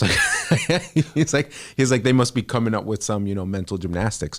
But the reality is that, you know, the more properties that are in a TIF, right, the less taxable base that there is, right? And so that means that when that levy goes up, they have, the county and the assessor have to go to all the non-TIF properties to get that money that the city or the schools or the county is looking to get. Yeah, if there's less property to tax, they have to tax, put a higher rate on the property they have available to tax.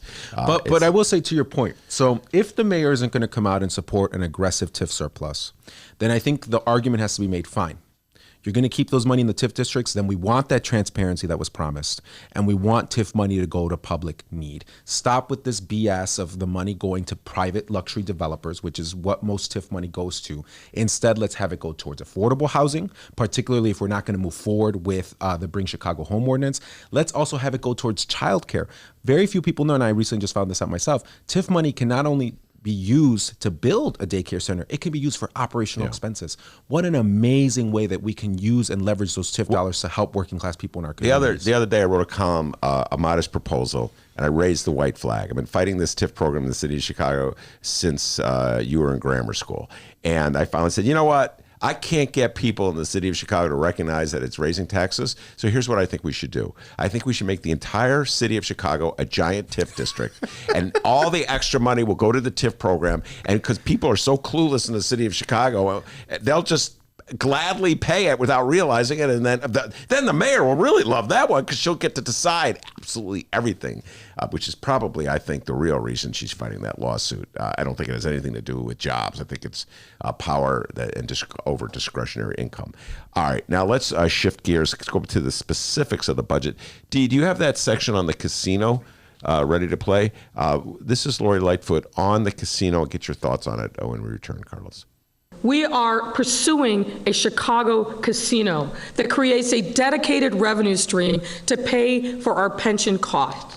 If we get the tax structure right, this will represent a structural solution to address long-term problems, not a one-time fix. Not only that, it will also create thousands of jobs, help fund the state's capital plan, and stop the flow of over $200 million in gaming revenue to Indiana. As an independent study made clear, Chicago and Springfield will need to work together to get the tax structure right in order to move this plan forward. Getting it right represents a win for both the city and our state, and there's no reason why we can't arrive at a solution. But we have to be honest with ourselves. If such an agreement isn't made, if we don't secure this casino and the revenue that it creates, we will then be forced to make painful choices on finding other revenue sources. And we all know what those are, the sources we desperately wish to avoid. All right. Thank you very much, Dee. That sounds very much like sort of a threat embedded there, that if we don't get a casino in the city of Chicago, we're going to have to raise taxes, other taxes, property tax presumably, or fire people. And so how do you read that? I think that it creates a false dichotomy. And I'm disappointed that it perpetuates the same narrative that the corporate establishment, the neoliberal establishment, has put forward for quite some time, which is that the only way that cities can balance their budgets is through cutting vital city services and by taxing the little guy. And it leaves things like a commercial lease tax. It leaves things like ending corporate welfare by phasing out and abolishing TIFs. Things like a corporate head tax off the table. Right? That's not in the realm of the possible. And the only things that are possible are either we, work out a deal with Springfield so that we can get more money by going after poor people who are, gambling their money away, or we got to raise property taxes. And again, I'm assuming, right? It's unclear because she goes, the difficult decisions. Maybe I'm totally wrong, and those difficult decisions she's talking about are asking the rich and powerful downtown to finally pay their fair share. If that's the case, then yes, if that's the difficult decision we got to do, and if those are the big and powerful people we got to take on, let's do it. We're ready for that fight. I think the people of the city of Chicago are ready for that fight. But again, if it's that same old neoliberal corporate Democrat frame of, either we do this, or if not, we got to do the worst case scenario, which is raise your property taxes, then I feel like in some ways she's just laying the groundwork for what may be an inevitable property tax increase under her leadership. Mm-hmm. Yeah, because a casino obviously will not be coming anytime soon. It definitely won't be coming in time for this budget. And particularly when, Governor Pritzker, who, by the way, I was just thinking about this the other day. I'm like, Governor Pritzker is doing the most to save the billionaire class. Like, he's just out there, like, passing, like, so much progressive legislation. And I'm just like, wow. I mean, when you said save the billionaire class, you meant what? Save? Yeah, that's just like in my Marxist way of viewing things, right? Okay. It's like, you got to shore up capitalism by making things less painful for people, working people. I see. And so the same way that the New Deal, right? The New Deal came in and really buttressed capitalism for another, generation or two. I think similarly, J.B. Pritzker's just in there and, raising the minimum wage, passing progressive legislation, particularly around criminal justice reform. What a difference. I mean, Governor Pritzker's first 100 days were just so aggressive, even when he has a real opposition party down there in Springfield. So you're giving him kudos. I'm giving him, yes. I was doing it a very roundabout way. You're taking the long route to give him some kudos. Brandon Johnson was on the show last week from Cook County Board Commissioner Brandon Johnson, CTU member Brandon Johnson, and he did the same thing. He was extolling the virtues of Governor Pritzker as a progressive, the leader of progressive democratic values in the state of Illinois. And I will say, but I think he gets it. You know, we had a billionaire governor, Rauner, who wasn't providing leadership, right? Who wanted to go after unions, who wanted to continue to go after the working class, who wanted to cut government. And you had a massive grassroots response. And you had people entering the streets, entering the fight, fighting for good schools. And so I think that Governor Pritzker understands the political conditions that are created by people who are raising their voices for change. And I wish that Mayor Lightfoot would similarly, you know, understand the political condition in the city of Chicago and say, I have a mandate for change, and there are grassroots movements and tens of thousands, if not hundreds of thousands of working people in the city that are ready to stand with me if I move aggressively to do things like raise the minimum wage, tax the rich and powerful, and make sure that we're finally investing in our neighborhoods. Well, I'll take it one step further, and I've been thinking about this more and more, Carlos, as I watch the early days of Lori Lightfoot's administration. We haven't had a mayor in Chicago who has added his or her voice to the chorus of mayors throughout the country to advocate for a greater urban agenda in Washington since Harold Washington. And our mayors over the last 30 years, there's only been 2 of them, but our mayors over the last 30 years have been aggressively like pro-Chicago. I have that in quotes. And so like Chicago is competing with all the other cities. We saw that in Amazon. That was like on steroids, this notion. All these cities fighting each other for the right to give Amazon money so Amazon would come to Chicago, as opposed to uniting together and speak about like what the federal government can do. And I view all the, we're not alone. Chicago's not the only city with pension issues. Chicago's not the only city with homeless. Good God, Los Angeles, the problems of homelessness in Los Angeles and San Francisco, probably greater than Chicago. Chicago's certainly not the only city with crime issues. And I really find that missing in the discourse this day. Do you agree with me? No, and I think it's similar to what we're trying to do as United Working Families Alderman, right? Divided, we beg. United, we bargain. Spoiler alert, I've been watching a lot of, I've been binge watching Netflix, The Dark Crystal, Age of Resistance. Okay. I've been binge watching Mindhunter. So have you heard about that movie? Is that about the serial killers? Yes. Yeah. It's too scary for me. It's really weird. I'd rather be scared of Stixies and like, so what's your show about?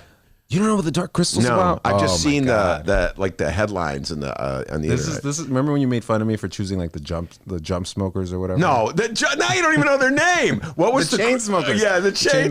Oh boy, did I give them a hard time. Oh man, that was like 2 years of content. It was 2 years ago, and you got ripped. Several guests came in here. He liked the chain smokers. Now you can't remember their name. Right. Do you remember who? The Dark Crystal is a classic made by puppet master Jim Henson. And anyway, so there's these 7 clans. Spoiler alert, and they learn that they got to fight the Stixies together. So I think we have to learn a similar lesson, which is that we have to come together. And actually, a good friend of mine, Sakib Bhatti from the Refund America Project, he's been arguing for quite some time that cities should actually collectively bargain as it relates to Wall Street. If cities come together and say, hey, Wall Street, you all have been fleecing us for a very long time. You've been giving us very bad deals, but collectively, we have hundreds of billions of dollars in assets that are making you extremely rich, and you're going to give us a better deal. Otherwise, we're going to walk away and do things like municipal banking, do things like public banking, that we'd get a better deal. So, yeah, I think generally, folks need to come together and bargain collectively and get the best deal for the American people. All right. Now, speaking of coming together, I need to get your thoughts on this subject. Life in the city council under Lori Lightfoot. You went one term. Your first term with Rahm. We've talked many times about how silly some of your aldermanic colleagues were when you dared to speak up, give your opinions in opposition to the mayor, and the mayor's attitude toward anybody who dared to disagree with him. That Mayor Rahm. What's it like under Lori Lightfoot? I think that so much of American politics these days revolves around personalities.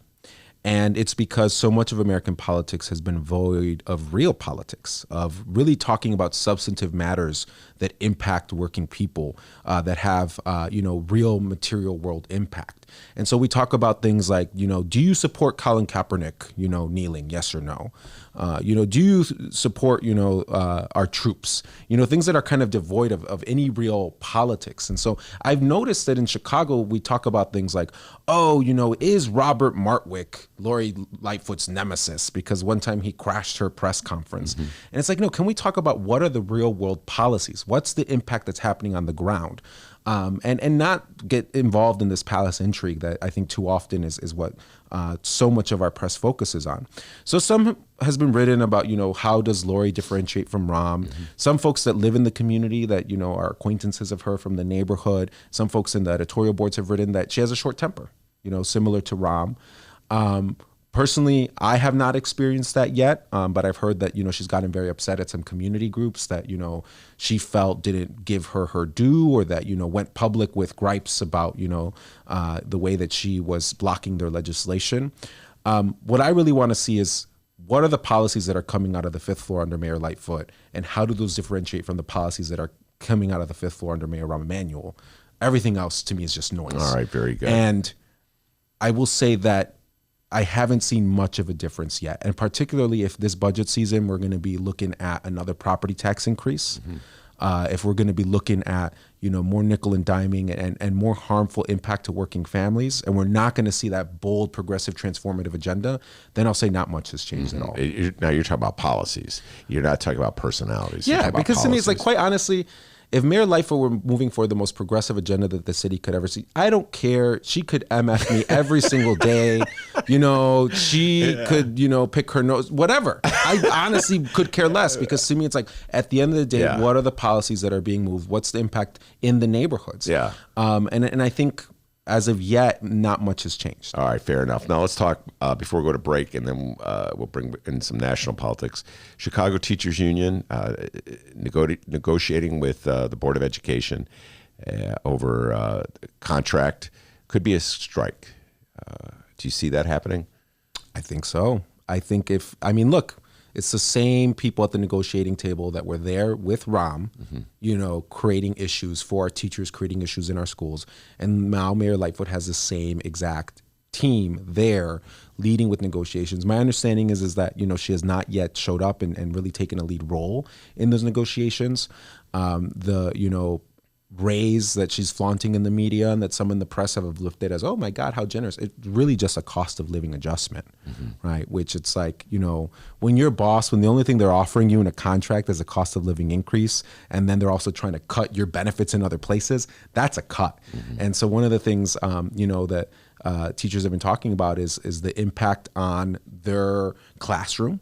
And I'm very proud of the Chicago Teachers Union for looking to fight on things like classroom size and the wraparound services that are in our schools, because the teachers really understand that that's going to have a critical impact on how our children do in the schools if they don't have nurses, if they don't have counselors, if they don't have librarians, if they don't have after-school programs, if they have large class sizes. Those are things that are robbing our children of opportunity. So I'm very proud of the Chicago Teachers Union for leading on those issues in this contract fight. And I'm looking back to the last major teacher strike in the city of Chicago. It was before you were an elected alderman.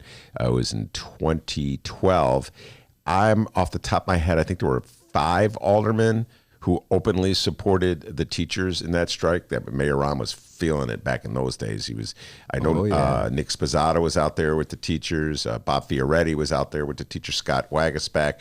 I can't think of any off the top of my head. I hope I'm not forgetting some out there. What do you think it would be like nowadays if there's a teacher strike? How many aldermen do you think would be out there in the picket lines with the teachers? I think a lot more will be out there. I think a lot of aldermen got religion and learned that, the union is powerful. And when workers come together and they exercise that collective voice, the neighborhoods and their families and their students are going to stand with them. So when you have a union that's 30,000 people strong in the city of Chicago, they live in the city of Chicago, they have deep relationships with parents, they have deep relationships with the people that are driving our buses, that are taking care of our kids out of school.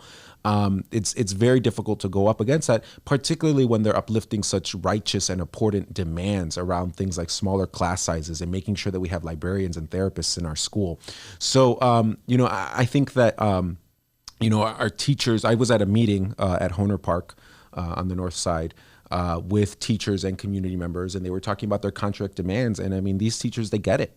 right? They're like, this cost of living increase that the mayor is offering is really nothing. And I think the mayor was hoping that maybe she could separate the teachers from their more social justice grassroots demands that they're uplifting, and saying, hey, I'm buying you off with this, increase, so don't worry about class size. But teachers really understand how all of those issues are interconnected. Teachers are talking about how they need to fight for affordable housing, right? Because when you continuously see families pushed further and further west and further out of the city, that's when you have this constant, game of, principals having to slash budgets or increase budgets, because suddenly you're seeing a decrease in the number of kids enrolled in a school in a gentrifying neighborhood and a massive increase in a school that's a little further west. So, they're also looking at per pupil funding. It's such a backwards, antiquated system of funding our schools.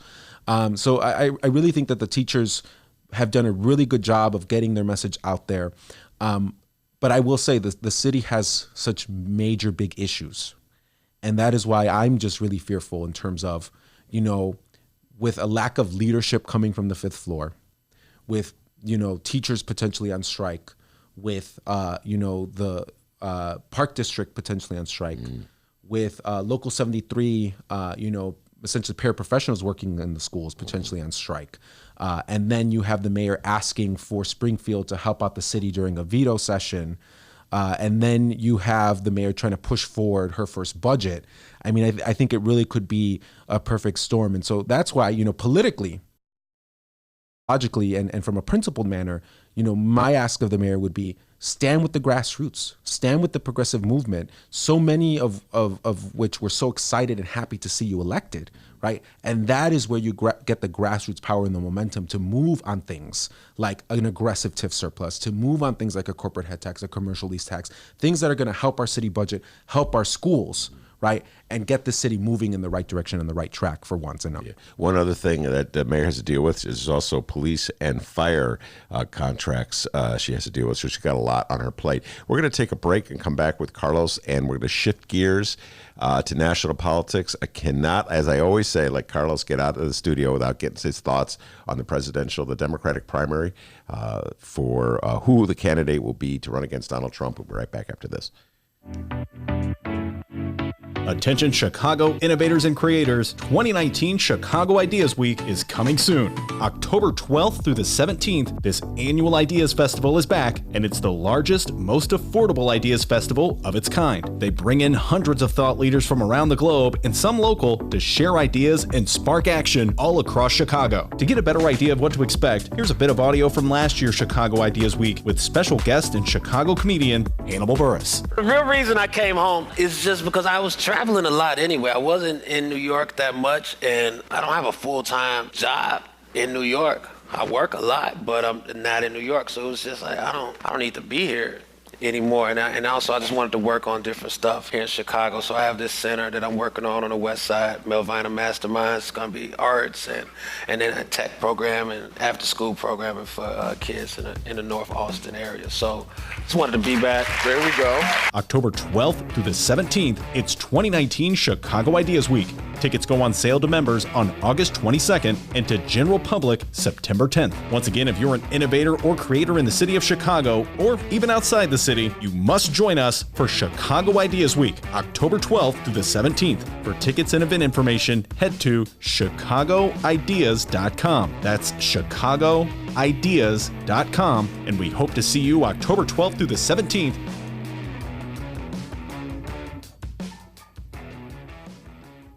Today's Ben Joravsky Show is brought to you in part by Green Element Resale. They're located at 6241 North Broadway in Chicago, and people, they are amazing. Just listen to the items I'm about to list here. Books, antiques, clothes, lamps, furniture.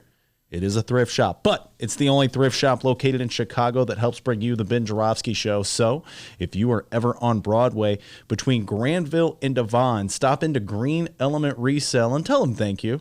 And learn more at greenelementresale.com. Monday through Saturday, 11 a.m. until 7 p.m. Sundays, 12 until 7 p.m. It's Green Element Resale. Go there. You'll probably see Ben Joravsky sniffing candles. He loves candles so much. Green Element Resale, 6241 North Broadway in Chicago. And Ben, can you feel it in the air? Football?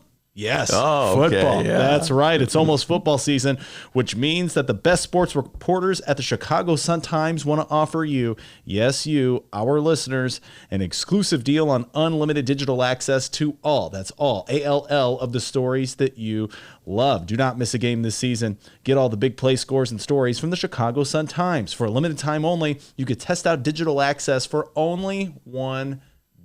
Seriously, $1. There's no reason not to give this a shot. Stay up to date on breaking stories, get the deep dives and investigations from Sun-Times reporters, cheer for the big games with the best sports team in the city, and go deep inside City Hall with best-in-class political reporting. $1 for your first month. You can't do better than that. Ben, make that noise. What's that football noise you make? Reset, hut, 2020. Yeah, ready, set, hut, 2020. Take advantage of this exclusive deal now at suntimes.com/Ben. And welcome back to the Ben Joravsky Show, live from the Chicago Sun-Times. And Carlos Ramirez-Rosa in the studio with me. And when I look at Carlos, I flash back 4 years ago, D. Tonight, we have First Tuesday. We'll be talking about immigration issues. And I'll solve all the immigration problems that we're facing in this country, because I don't really think we have that many, Carlos. I think Donald Trump has just distorted and exaggerated them. But I think back to 4 years ago when, Carlos, you were on the stage endorsing Bernie Sanders. That's in right. a debate. 10 trivia points. Do you remember who you were debating? I was debating my colleague, Moore. Yeah, Alderman David Moore, who was sitting in to champion Hillary Clinton. And in many ways, I feel as though we're sort of, in some ways, in the same place with the same basic issues that you were raising back then. I voted for Bernie Sanders, but I remember thinking, listening to you, Carlos, too idealistic, because you were arguing at the time that Bernie Sanders offered Democrats the best chance to win. And now I have to say, earlier today I said Pat O'Connor was right. So I think you were right, actually. Thank you. Yeah, I think you were right that in that particular election, just Bernie Sanders and sort of the issues he was championing and the values he was articulating would have served the Democrats better, in my humble opinion. So anyway, how do you view the world now in terms of the Democratic fight for the president? Well, I think that Bernie Sanders' issues and policies have won the day. We see more and more Democrats seeking to catch up with him, to replicate his energy, his vigor. But the reality is that none of the candidates in this field, other than Bernie Sanders, have that lifelong track record of fighting for working people, have that authenticity, have that integrity. We know that Bernie Sanders isn't going to flip-flop when he's in office. We know that his word is his bond. And if he tells us that he's going to go after the oil executives, if he tells us he's going to fight for Medicare for all, if he tells us that he's going to, work to cancel student debt, most recently he said he's going to work to cancel, healthcare debt. That he's actually going to go to bat and do those things once he's in the White House. So I fully support Senator Sanders in this election. I just wrote to him informing him of my support, even though I'd been tweeting about it for months and months and months. I really think that, electing Bernie Sanders and fighting for him in this election is one of the most important things that we can do to fundamentally transform this country and to save this planet and to save the working class. One of the reasons why I'm so big on Bernie is because he really understands the way that change happens. It doesn't happen from on high, right? It's not going to be him being elected and then shaking the hands of the executive at Citibank and going golfing with the, CEO of JP Morgan Chase and getting them to finally understand why it is that they have to stop doing the things that they're doing. It's going to come from working people coming together and making those demands. And he's been consistent with that. When he says not me, us in the 2016 campaign trail, that's exactly what he continues to say today. And I think other candidates, while they have caught up and now share his similar position, they don't have that same theory of change. They don't really understand that it's not going to be a gentleman's agreement that's going to bring working people the justice that they need, that's going to save the environment from the climate disaster that is right in front of us. It's going to take working people standing with those in power and the ones in power standing with working people to uplift those demands. And also to just have that track record and that consistency. I'm very worried when there are folks that were Republicans in the 90s, that were Republicans during the Reagan era, that now tell me that I should trust them. It's like, I'm not too sure about that. What do you mean? What do you mean by that? Well, Elizabeth Warren was a registered Republican. And I love her policies. I love her so much. I think she should have ran in 2016. Yeah. But, at the same time, I'm a little bit worried because, again, she stood with the Republican parties under Ronald Reagan in the 90s, and it wasn't until very recently. Wait. Ronald Reagan was in the 80s. So she was a registered Republican in the 90s. We're not sure what party she was registered prior to that. But the assumption is that she was voting for Reagan. All right, you know what? My good friend Brandon Johnson out there, who has endorsed Elizabeth Warren, when he was, I've been giving him some gripes. When he was on the show, he said he was willing to come on with you. He actually said this: "I will come on and debate with Carlos." He doesn't want to do that. Throw down, Brandon. I don't want to embarrass anybody, and I love Brandon, but I really think in this moment, we need a transformative candidate with the track record that Senator Sanders All right, well, here's what I'm urging you. Don't spend too much time. I'm going to set this debate up because I think it'll be a lot of fun to, first of all, have Brandon and Carlos in the studio together. But I urge all Democrats, try not to trash each other. In fact, I was in a car the other day with a bunch of millennials, and we're all talking about the upcoming election. That's pretty much the topic number one these days. And they felt compelled to, the Bernie Sanders supporter in the car was trying to explain why she was supporting Bernie. And it was my daughter, my oldest daughter, why she was supporting. Hey, eldest daughter, smartest one in the family. She loves Bernie. Anyway, so she was trying to explain, and she started going into trashing Elizabeth Warren. I go, you know what? Can we just hear why you think your candidate's the best candidate instead of feeling compelled to trash the other candidate? Fair enough. And then everybody started doing it. There were some Elizabeth Warren supporters in the car and Bernie Sanders. I don't think there were any Joe Biden supporters in that car. And well, you were there, right? Oh, wow. I just really want the old white man. Was that what you were saying? You were present. Yeah, Joe, I do have a lot of love for Joe. But anyway, so I always urge Democrats, try to just, talking about Elizabeth Warren's roots, maybe she was a Republican at one point. Elizabeth Warren has been a champion for progressive values and causes for the last 20 years. So isn't that good? Isn't there like a statute of limitation after a while that expires? Well, but see, the campaigns are about making choices, right? And as a voter, we get to make choices. I agree with you 100%. I do not think that Bernie Sanders nor his campaign apparatus should attack any of the other front runners, particularly when I think that so much of what Elizabeth Warren and Bernie Sanders are fighting for are the same. But we as voters, right? And in this case, I'm not the Bernie Sanders campaign. I'm just a lowly Chicago alderman, one of 50, who's looking at this country and thinking about how do we create the change that we desperately need. And I get to make a choice and say, okay, well, we have one candidate who, since being a college student, was leading on this fight and has consistently been standing with working people his entire political career, despite great odds, despite the fact that he could have gotten much further, right, and gotten a lot more money had he sold out. And then we have someone that, in the grand scheme of things, when you compare that to Bernie Sanders, relatively recently got on board with the progressive cause and the progressive mission. I get to make a choice. And my choice is I'm going with the proven and tested progressive leader who's been leading the way. And now you got everybody else trying to catch up with him. All right, fair enough. Brandon, you heard the throwdown he did. We're going to get you on here. I'll figure it out how to get the two of you on sitting right next to each other. You can go at it. And I said tonight at First Tuesday, we're talking about immigration. Before we head out the door, just your thoughts on how Donald Trump has turned this and distorted this issue. I will say, under Barack Obama, there were more deportations than under President Trump.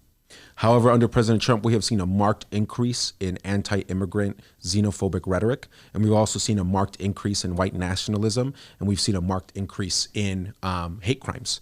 And we've also seen this administration seek to do just the nastiest, most foul things when it comes to hurting immigrants, even to the extent that it will hurt U.S. citizens. So, we see the USCIS, U.S. Citizenship and Immigration Services, changing the rules as it relates to becoming a U.S. citizen when you're born abroad to a U.S. soldier.